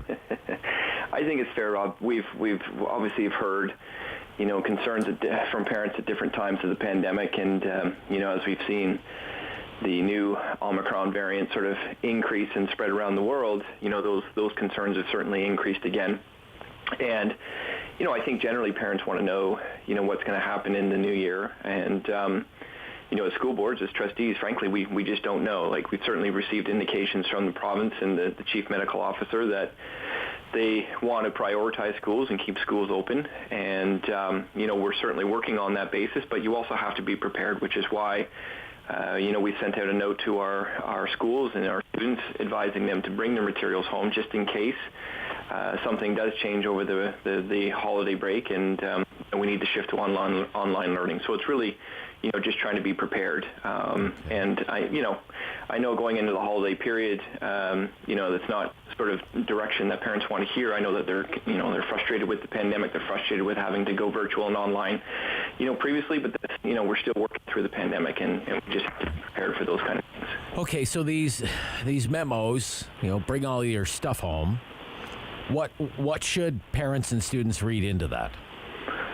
Well, I don't think they should read anything into it more than we're just trying to be prepared and for all decisions. And right now, the path forward is that schools will open on January 3rd, and we'll start the new year in just as we left the old one. But again, with increasing rates across the province and across the city, we've seen a number of school closures the last couple of weeks. We can't predict what decisions the province might make and any changes that they might want to pursue, to try and arrest, the spread of the new variant. So I think reading into the memo is, we're just trying to be as prepared as we can be. In all fairness, I think if we didn't provide that guidance and we did have to shift to online learning and all of the students' materials were at school, I think parents would just be as angry at trustees and the school board for not being prepared and telling students to take their materials home in anticipation. So. Okay. How frustrating is it at the board level, say, being a trustee with the board, not to have some certainty at this point? Well, it certainly helps with decision making, but for me personally, I come at this with a view that we're working our way through a global health pandemic, a health crisis, something that we haven't seen in a long, long time, and it's complicated. And I think with a virus that you're learning about every single day and new variants that you're learning about every single day, and how do you adapt, how do you adjust, that certainly makes for difficult planning and difficult decision making, particularly when you have two levels of government, school boards and the provinces that are trying to work together within this system and realizing that some decisions are going to be made last minute by the province and school boards are going to be forced to react. And there are some decisions that we can certainly take within, our own remit, for example, like vaccine mandates. But I think we're just trying to work as best we can through this fog of decision making, and is just doing the best we can with the best information we have available to us. Yeah, I wanted to ask you about that. Just what is within the authority of, say, the local board, the Ottawa Carleton District School Board. Sure. We're going to do this, and what can't you do because you have to await direction from provincial authorities. Can you shed some light on that? Well, I think on one level, when you're working through a pandemic, you want to see consistency across the province. So obviously, school boards are paying attention to, official orders coming from cabinet, official directives, coming from the Ministry of Education, and that ensures a certain level, a baseline of consistency across the province. But I think we've also recognized through the pandemic that the pandemic hasn't treated the province equally, and we've seen, times where, Ottawa has been, I don't want to use the word performing, but, has been in a much better situation than other parts of the province. And so can there be some variability in that decision making? And we've certainly, been able to adjust accordingly, based on those regional circumstances as well. As an employer, however, we're certainly comfortable that, we have the authority within the Education Act, as an employer to make some of the decisions that we've made, like vaccine mandates, because we are responsible for occupational health and safety, of our employees. We are responsible for the safety of our students. And so there are certainly some things that we feel that we have the authority to make these kinds of decisions, and we've taken them. That doesn't mean that they won't be tested in court, at some point in time. But let people. But in the end, we just pick up on this the vaccine mandate, for example. Just how disruptive has that been? It hasn't really affected too many people, has it? The vaccine. In our case, it hasn't really affected us at all. At all, really? No. Yeah, that's good. That's good. When I think about this time last year was very disruptive, filled with uncertainty.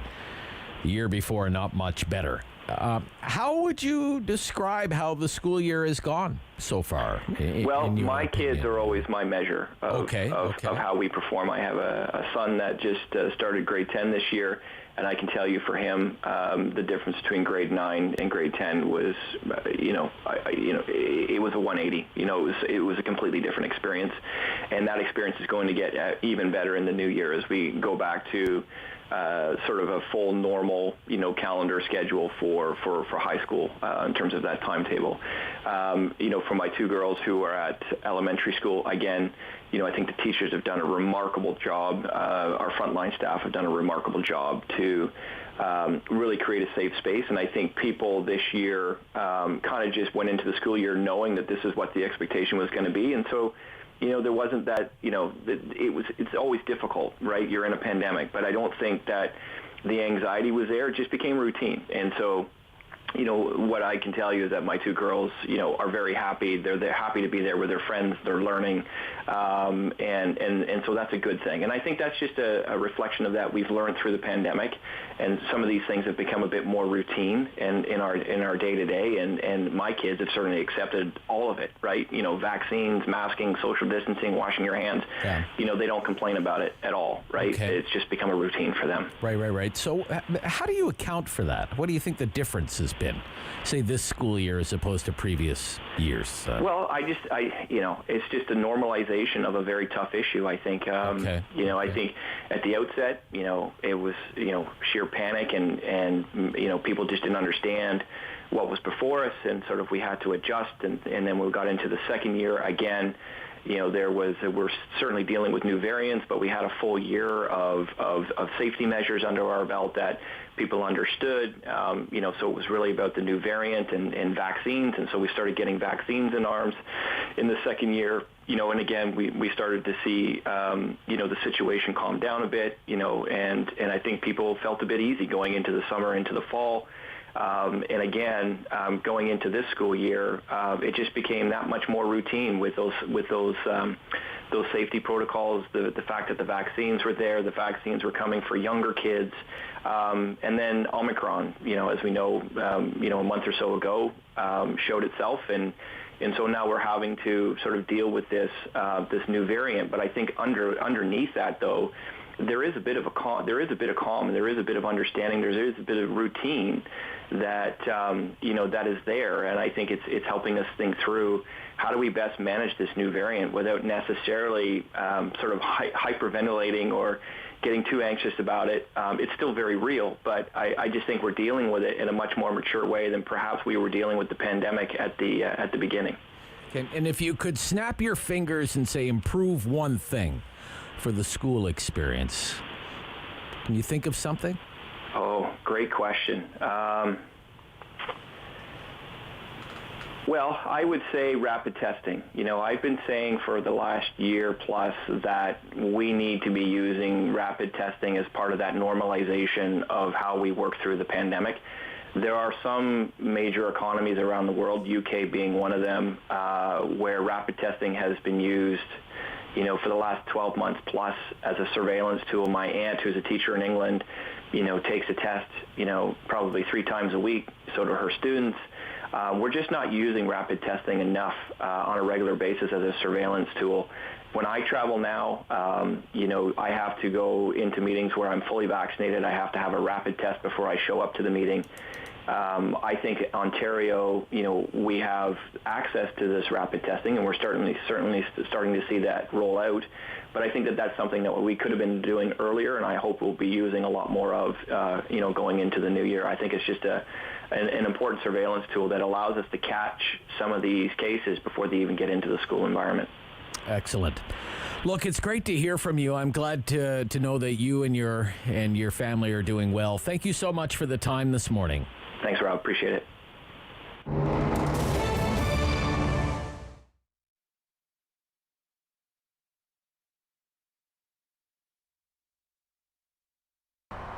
Well, we're celebrating our 43rd year. It's still family operated. We're in our second generation. We, pre-COVID, we're at about 1,000 employees. We have 20 stores from coast to coast in Canada. We do our own manufacturing. Right here in Ottawa, we have about 160 people that support Canadian-made manufacturing in addition to our retail stores. Taking you back to mid-March and the impact of the pandemic on Lee Valley. Lee Valley was actually in a tough spot. We had just launched our website a few months prior to that, and we were going through, a fairly typical deployment dive where your customers retract as they adjust to the website. And then under stress already, this pandemic hit. And in the early days, it was pretty critical. It hit us really hard. Stores were closed. We weren't sure what to do, so we had to go right into survival mode. As a result, we had to take our workforce almost back to half of where we were at because the stores were closed, and with 20 stores, that's a big retail workforce.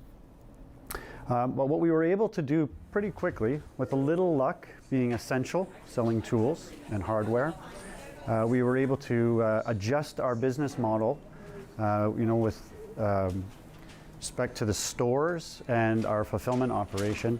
That new website that we were under stress worked out well for us because as the world was under house arrest, people were looking to online, and the conversion to our online sales in some cases almost doubled.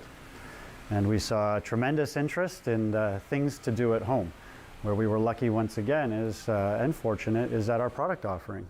Work at home tools, craft, hobbies, backyard, container gardening, you name it, what we sold was really appealing to people.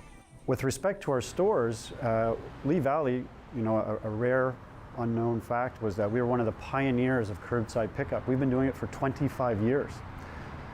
Pretty much dove right into the application to help with the contactless shopping right away. We took the application, and it's not like a Apple application where you have to download it to your phone and clutter up your phone.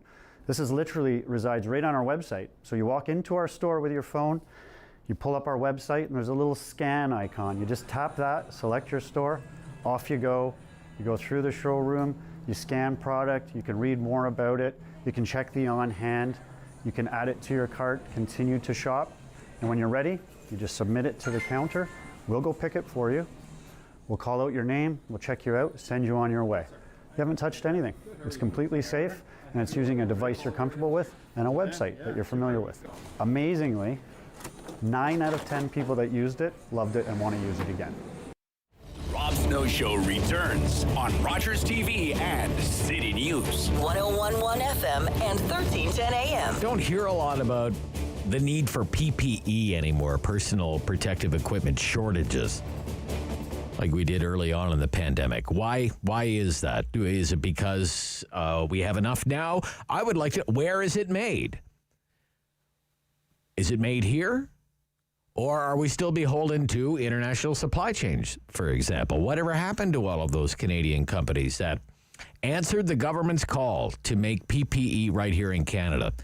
Barry Hunt joins me now. He is the president of the Canadian Association of PPE Manufacturers. Good morning. Good morning, Rob. How are you this morning? I'm good. How are you? Good. Good, thank you. How would you describe the current stock of PPE in this country? We're well stocked right now. The government actually overbought a lot of stock in a panic. Now it's not all good stock, so I would have some questions about the quality of the stock that was purchased during the pandemic panic. But as far as local Canadian manufacturers, domestic Canadian manufacturers go, we have plenty of stock right now. Okay. Where is it made? We manufacture primarily in Ontario, BC, and Manitoba, as well as Quebec. It's fairly well distributed across the country right now. Okay. But I guess my point is, if we're overstocked, you said, right?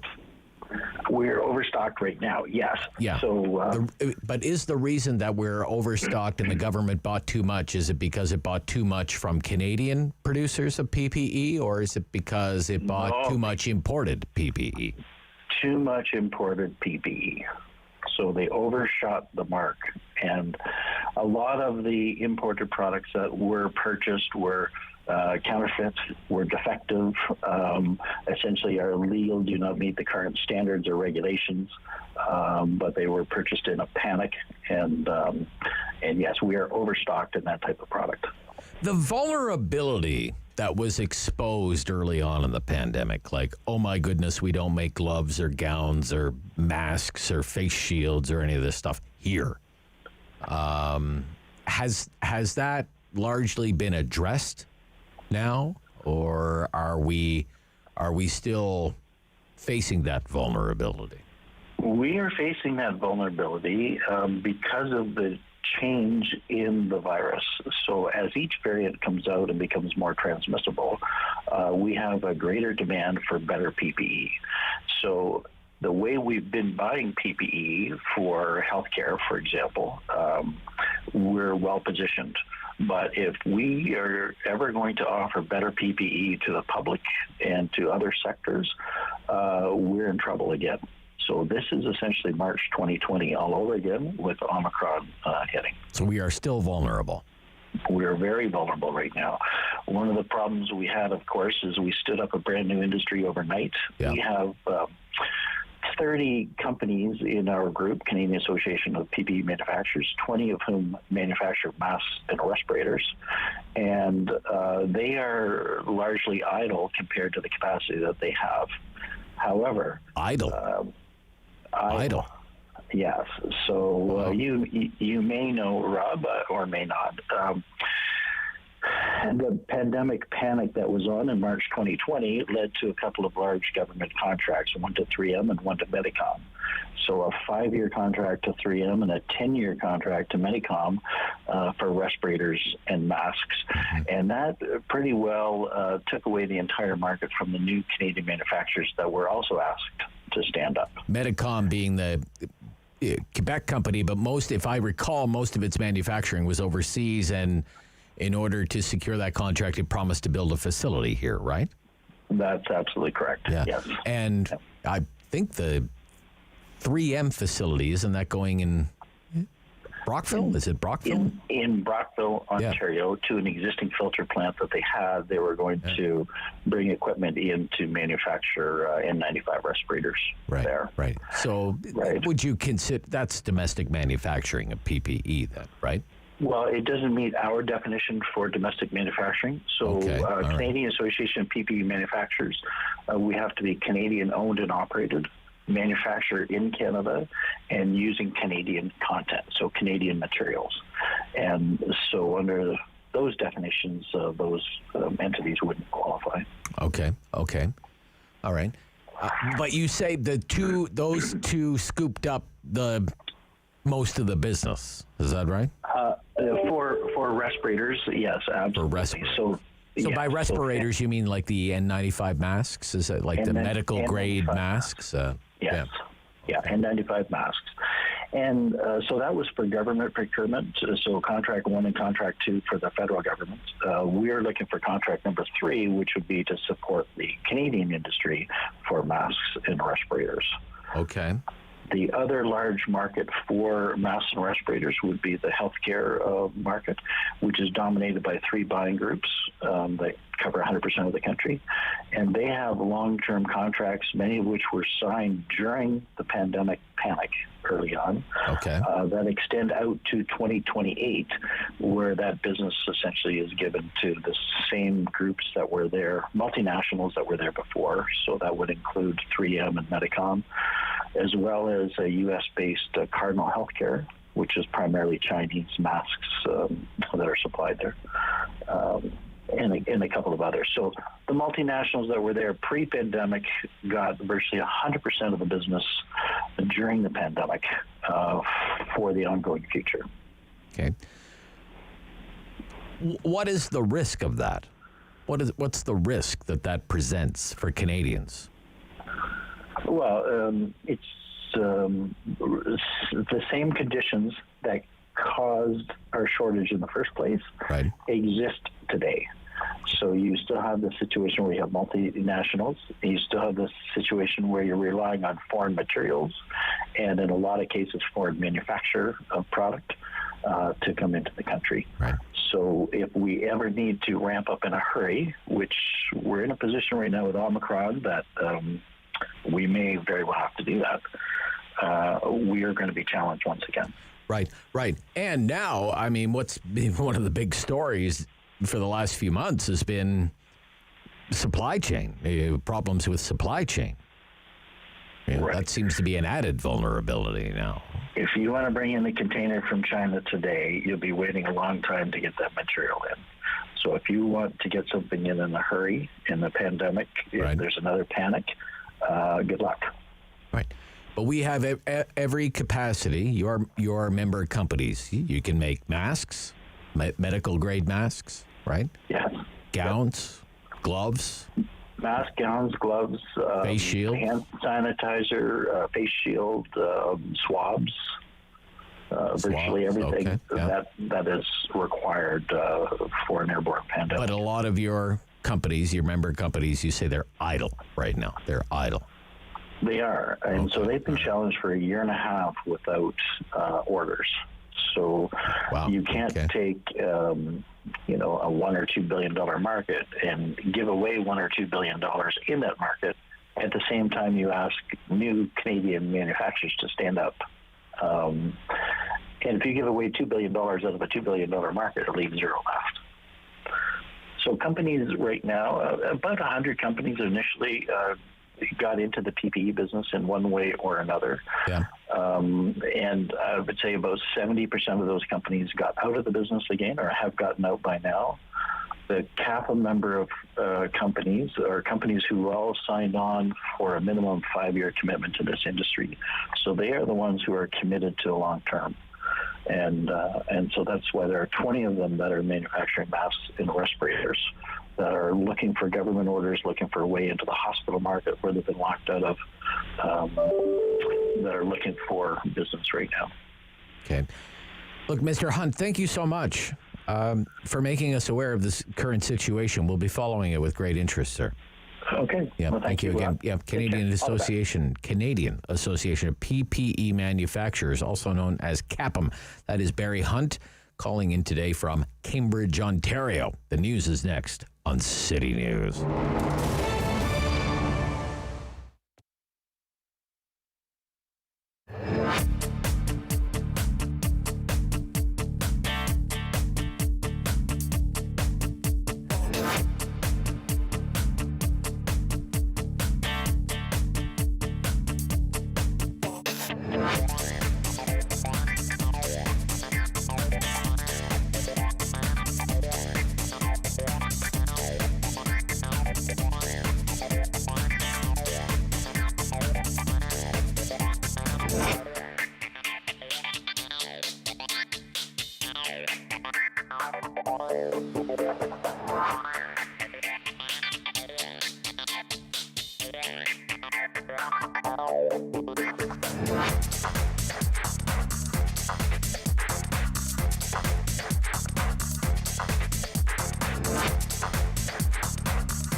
in Ottawa and the Valley.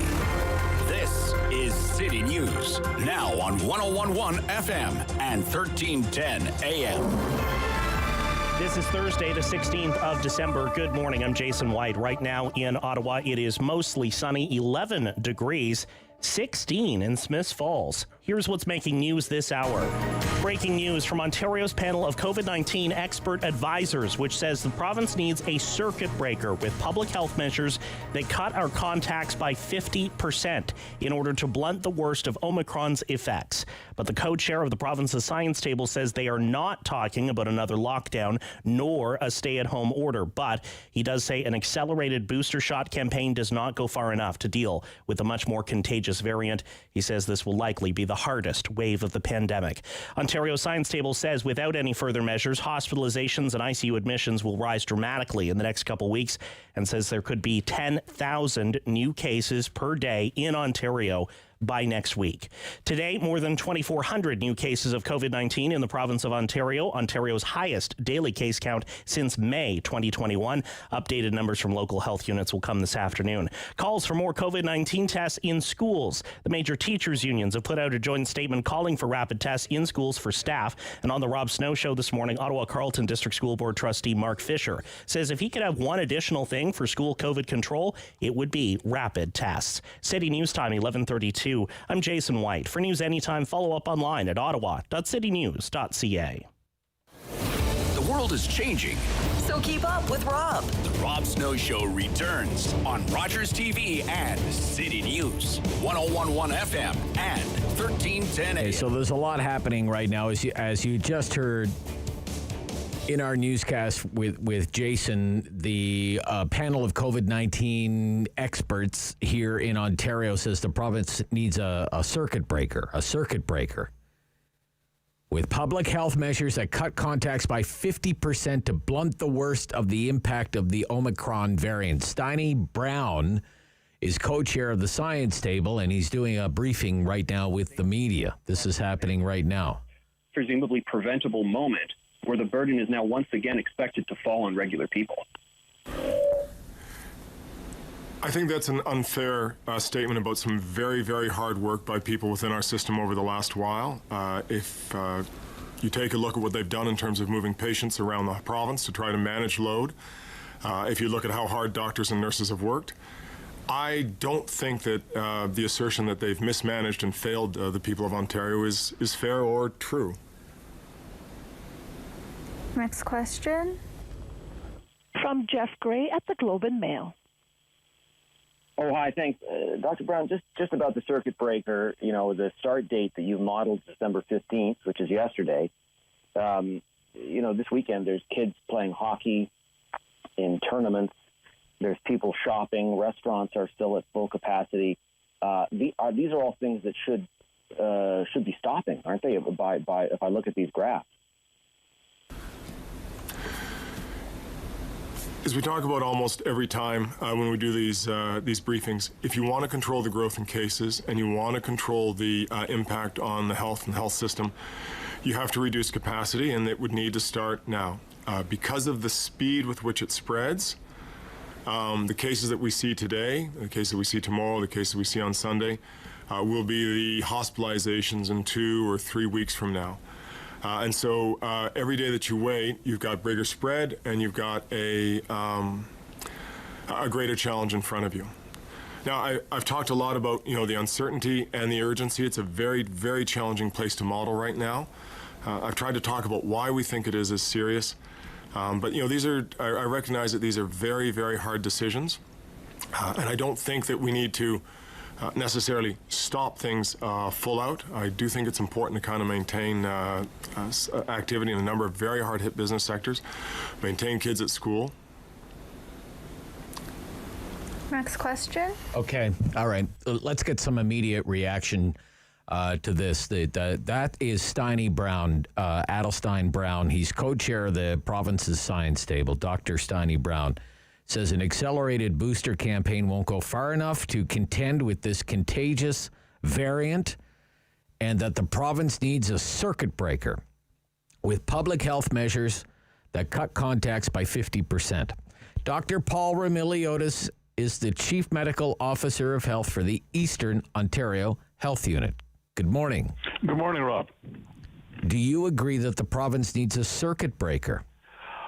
Well, I do agree that there is reason to look at the restrictions. I'm not sure that what the circuit breaker means. I do believe that we need to have capacity limits. I do believe that we need to limit the number of people that can gather indoors in conjunction with our vaccination campaign. I have seen I saw the slides a couple of days ago. I do recognize that there will be many cases if we don't act, and I think the message is that vaccination on its own, it does not have, we don't have time to vaccinate people enough to be able to confer population-wide protection, and I do think that we need to have capacity restrictions. The more people move, the more the virus moves, and as we know, the virus is very transmissible.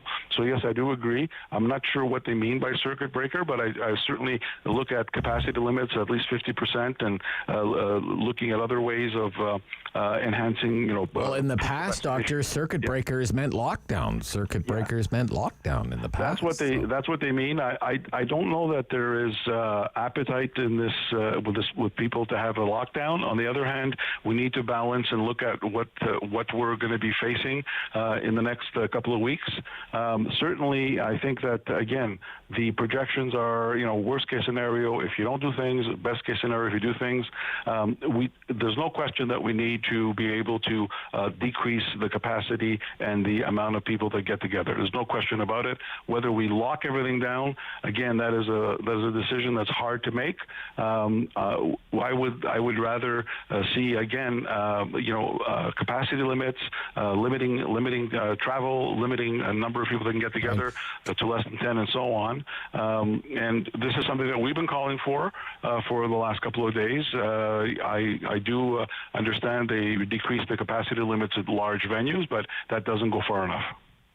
Okay, so what sort of capacity limits are you talking about? Like capacity limits in retail establishments, capacity limits in restaurant dining rooms? Restaurants, yes, across the board. Retail, restaurants, decreasing the limits. For example, looking at decreasing the number of people per table. There's a slew of items that can be put into place to decrease that. One of the things that also is very important that we're not really talking about, lockdown or not, or circuit breaker or not, is the fact that people, I think, have become complacent with masks.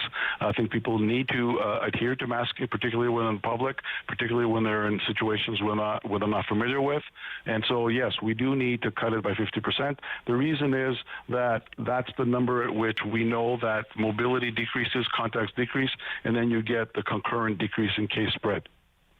The science table says without further measures, if we just maintain the status quo, there could be 10,000 cases a day by Christmas. Now, Christmas Eve is a week from tomorrow. Yeah.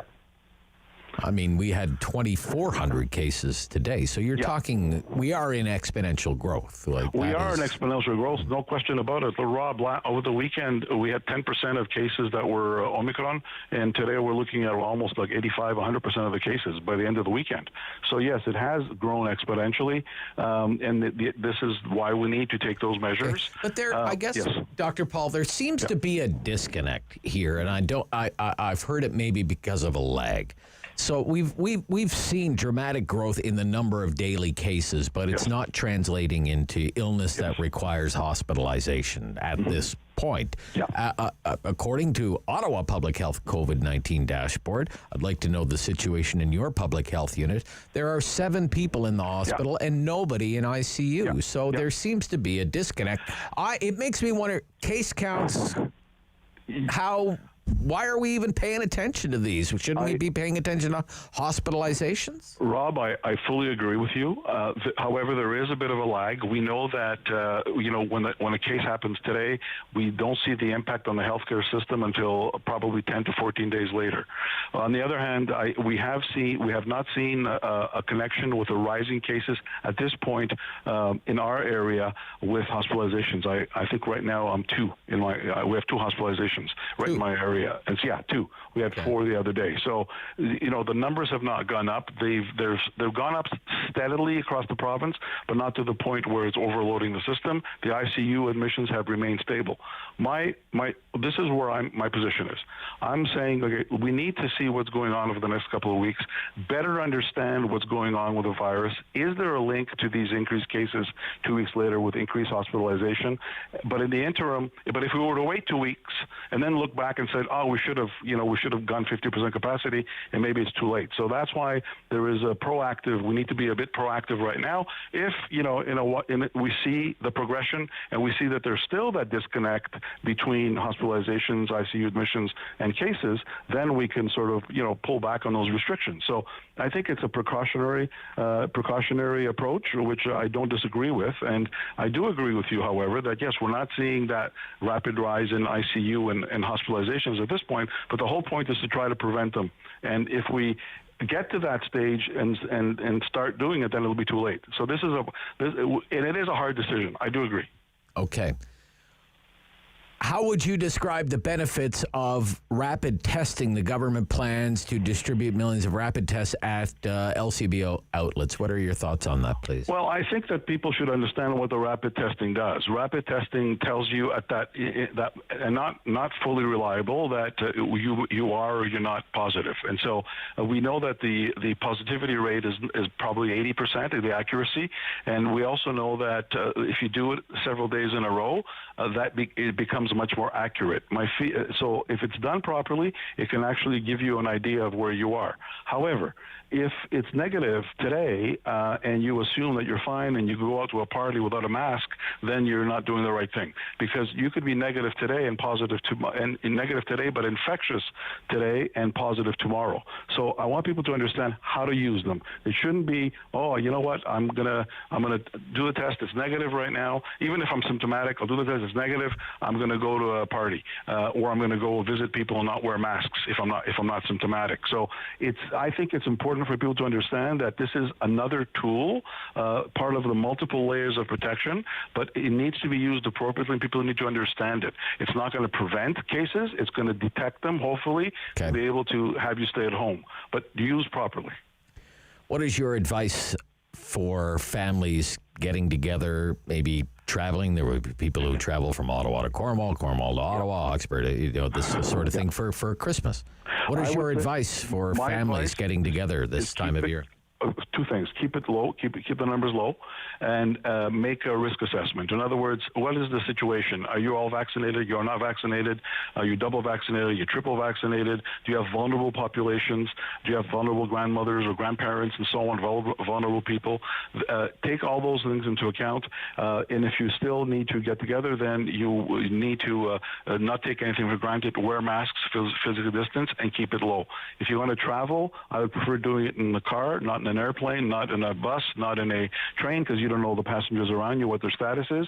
And so I would keep it, small trips, keep it low, and just be sensible about it. And again, it's based on your own risk assessment of what your entourage is, what potentially you'll be exposing, your grandma or grandpa or your uncle and so on. Okay. Thank you, Dr. Paul.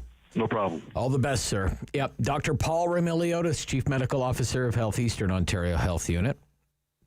And again, the big developing story here, and you'll want to keep it on City News. We're going to need more details on what they mean by circuit breaker. What do they mean by that? In the past, that has meant lockdown. We want a 2-week lockdown or whatever. That's how that's been described. Do you have the clip yesterday of Premier Ford, what he said about lockdowns? We're not going to have a lockdown. Do you remember we played that earlier in the show, David? Can you play that clip for me, please? Let me be very, very clear. We aren't going to lock down the system and try to get out of this. The best tool that we have, the very best tool, is the folks that are listening today, their friends, their family, get vaccinated. That is our best defense on this. Thank you. All right, so coming up, and I still hope he's going to join us, the Mayor of Brampton, Patrick Brown. I will ask him about this. He's the mayor of a major city in Ontario. I'm sure he has a comment about circuit breaker lockdowns. Public health measures to cut contacts by 50% is what Steiny Brown wants to see. Ask the mayor of Brampton about that and his fight his admirable fight, and it's about time somebody's stepped up on this, his fight against Bill 21. We'll talk about that. Patrick Brown next on City News.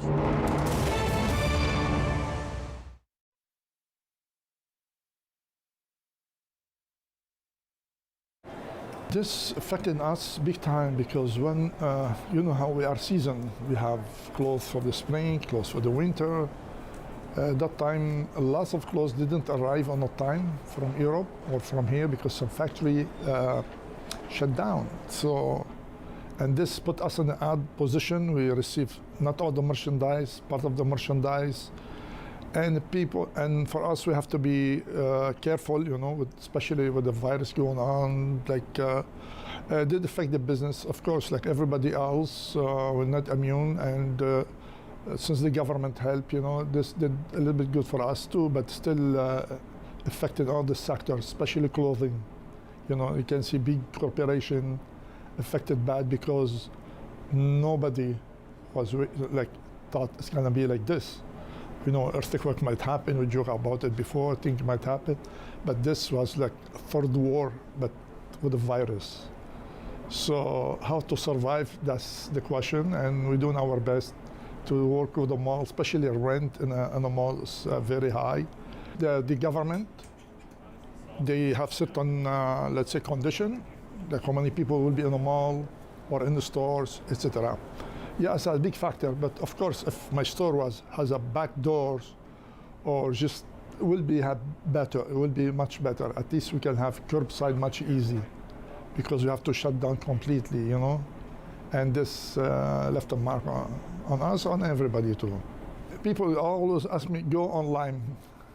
Certain things you can't go online, let's say t-shirt, certain product people don't know how to fit. But when it comes to clothing, like it's different completely. Let's say I have a customer comes, you can give him 44, but certain suit he might take 42, certain suit he might take 46.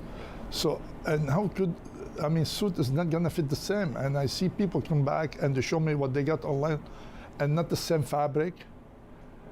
Mostly young people, but if you really want to shop, you have to go to the store because everything will be around you. You want to be sure the color look good, the fit will look good, especially when you spend, doesn't matter how much money, whether 300 or 2,000, you know? You have to try, you have to see what's going on. Please don't be shy, contact us. It will be a pleasure for me to take a suit or coat or anything. Like sometimes people have a funeral, they have things, they have a wedding, they don't want to come to the mall. If I get all the information, I will go and meet them at their home or their business offices. I'm gonna start doing that, you know, and this will help the business and help the people. Like they're afraid to come to the mall for time being, or they're too busy at work. They cannot go anywhere at a certain time, so I'm glad to do that.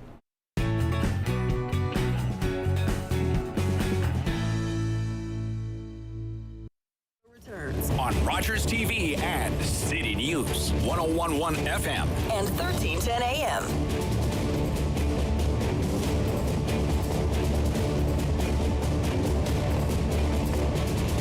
Eleven 11:49, Rob Snow Show here on City News. So there's a lot happening.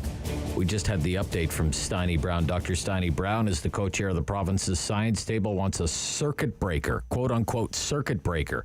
Public health measures that cut contacts by 50% because of the Omicron variant, and the modeling shows 10,000 daily new cases before Christmas. We just had Dr. Paul Remiliotis on from the Eastern Ontario Health Unit. 2 o'clock this afternoon, news conference briefing to be held by Dr. Etches, Ottawa's Chief Medical Officer of Health, along with Ottawa Mayor Jim Watson. 2 o'clock. We'll have it for you here on City News. And we're just learning 6 p.m. news conference for Premier Legault, 6 p.m. Premier Legault going on television across Quebec to make some sort of announcement. Right now, I'm pleased to welcome to the Rob Snow Show here on City News. He is the Mayor of Brampton, Ontario. Patrick Brown, good morning, Mr. Mayor. Rob, great to be back on your show. Yeah, it's very nice to hear from you. We are going to talk about Bill 21, but you are the mayor of a major city. I need your reaction to this news from Dr. Steiny Brown, the call for a circuit breaker. What is your opinion on that? Well, I understand there's a lot of alarm about Omicron and how it's more transmissible. But what I'd say is I think the most important thing to look at is the severity of the cases. I represent a community that was probably the hardest hit by COVID-19 for a good part of the pandemic, particularly in wave 3, when we had to literally send 100 patients a week to other hospitals from our own.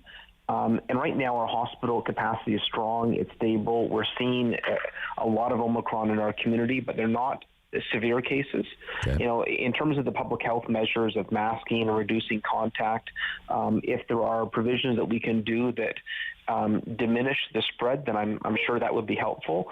But I think we need to be more focused on the severity of the cases than the totality of the case counts. I know numbers like 10,000 cases a day sound alarming, but if they don't result in hospitalization, then that's a different dynamic, and I think that's what we have to watch closely. Okay. Thank you for that.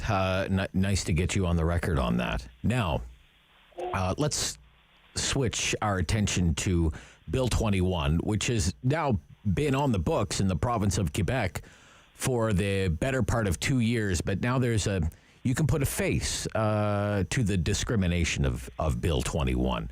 You have come out and spoken passionately about your rejection of Bill 21 and all that it stands for, and I'm wondering where that comes from. What motivates that for you?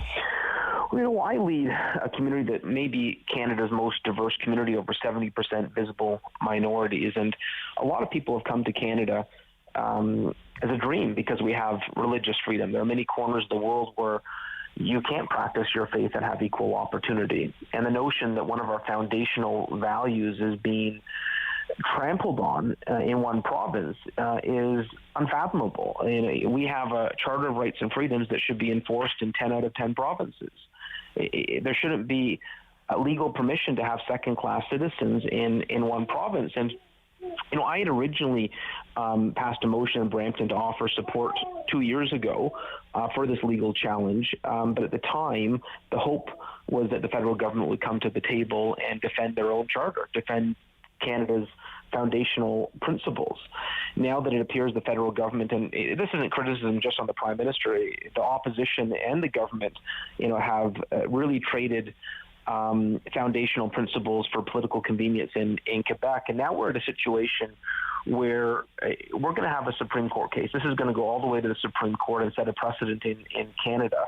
And it's going to be really a determination of the legitimacy of our provisions around religious freedom. And it's not going to be a fair fight if it's the government of Quebec with unlimited legal resources and the public purse against a few organizations that are fundraising small donations on the backs of racialized Canadians. It's not a fair fight resource-wise. And so when these groups mentioned to me they're going to need about $3 million to have a real shot at this case at the Supreme Court, and they're about $1.9 million short, I felt that Canada's big cities could step up to the occasion and say, we believe in our charter, we believe in religious freedom, and if there's a vacuum and a void federally, we'll step up and we'll raise that money. I'm sorry, Mr. Mayor, was there a motion through your council as such? Yeah, so we passed a motion donating $100,000. Okay. I know the mayor of Calgary just announced they're going to do the same. Mayor Tory this morning announced Toronto's going to do the same. And so there's really a snowball effect now of cities across the country who will be donating to the legal challenge against Bill 21. Okay. There is this line of thinking, it's popular in Quebec.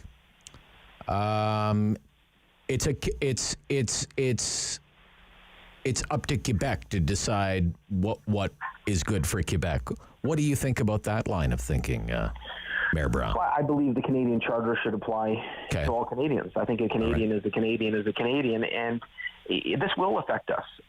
This is not just about Quebec. If there's a Supreme Court precedent that says racism can be legally permissible, what happens if we have a populist premier in another province who says, I want to do something like this? Right. It's possible. Look what happened in the U.S. with Trump and the travel ban that he wanted to impose based on the Muslim faith. I don't think we want to create a legal framework in Canada where discrimination based on faith is permissible. Well, yeah. I mean, what if we get to the point where we say we don't want someone teaching in a school not only because of what they wear, but what they believe. Right. And what is the line in the sand? Right now, we're saying what is the line in the sand? We would allow a province to breach the Charter on religious freedom. What other charter provisions are we going to throw out the window for political convenience? I think this is a foundational document that we should stand behind. Okay. And you have had response, you say, from other mayors? It's been overwhelming. We've had support. Anything from Mayor Watson? Anything from Mayor Watson? He just tweeted out support for the fight against Bill 21 about an hour ago. Oh, okay. All right. Okay. Thank you, Patrick Brown. It's nice to hear your voice again. I hope you're well and your family's well these days. I haven't heard from you, so it's nice to finally reconnect with you. And I'm glad to see somebody is finally in a position of political authority, stepping up and speaking out about Bill 21. It's nice to see. Thank you. I appreciate that, Rob. Yeah, Patrick Brown is the mayor of Brampton. So again, to review our top story, we're about 3 minutes away from our noon newscast, and there's a lot happening. We've just had this was, I think, unexpected. Steiny Brown, Dr. Steiny Brown is co-chair of the province's science table, and he told the briefing today that an accelerated booster campaign won't be enough to contend with the Omicron variant. And what the province needs is a circuit breaker. Now, what kind of circuit breaker? We're on the search now for more details about exactly what the doctor is referring to. There'll be lots of reaction.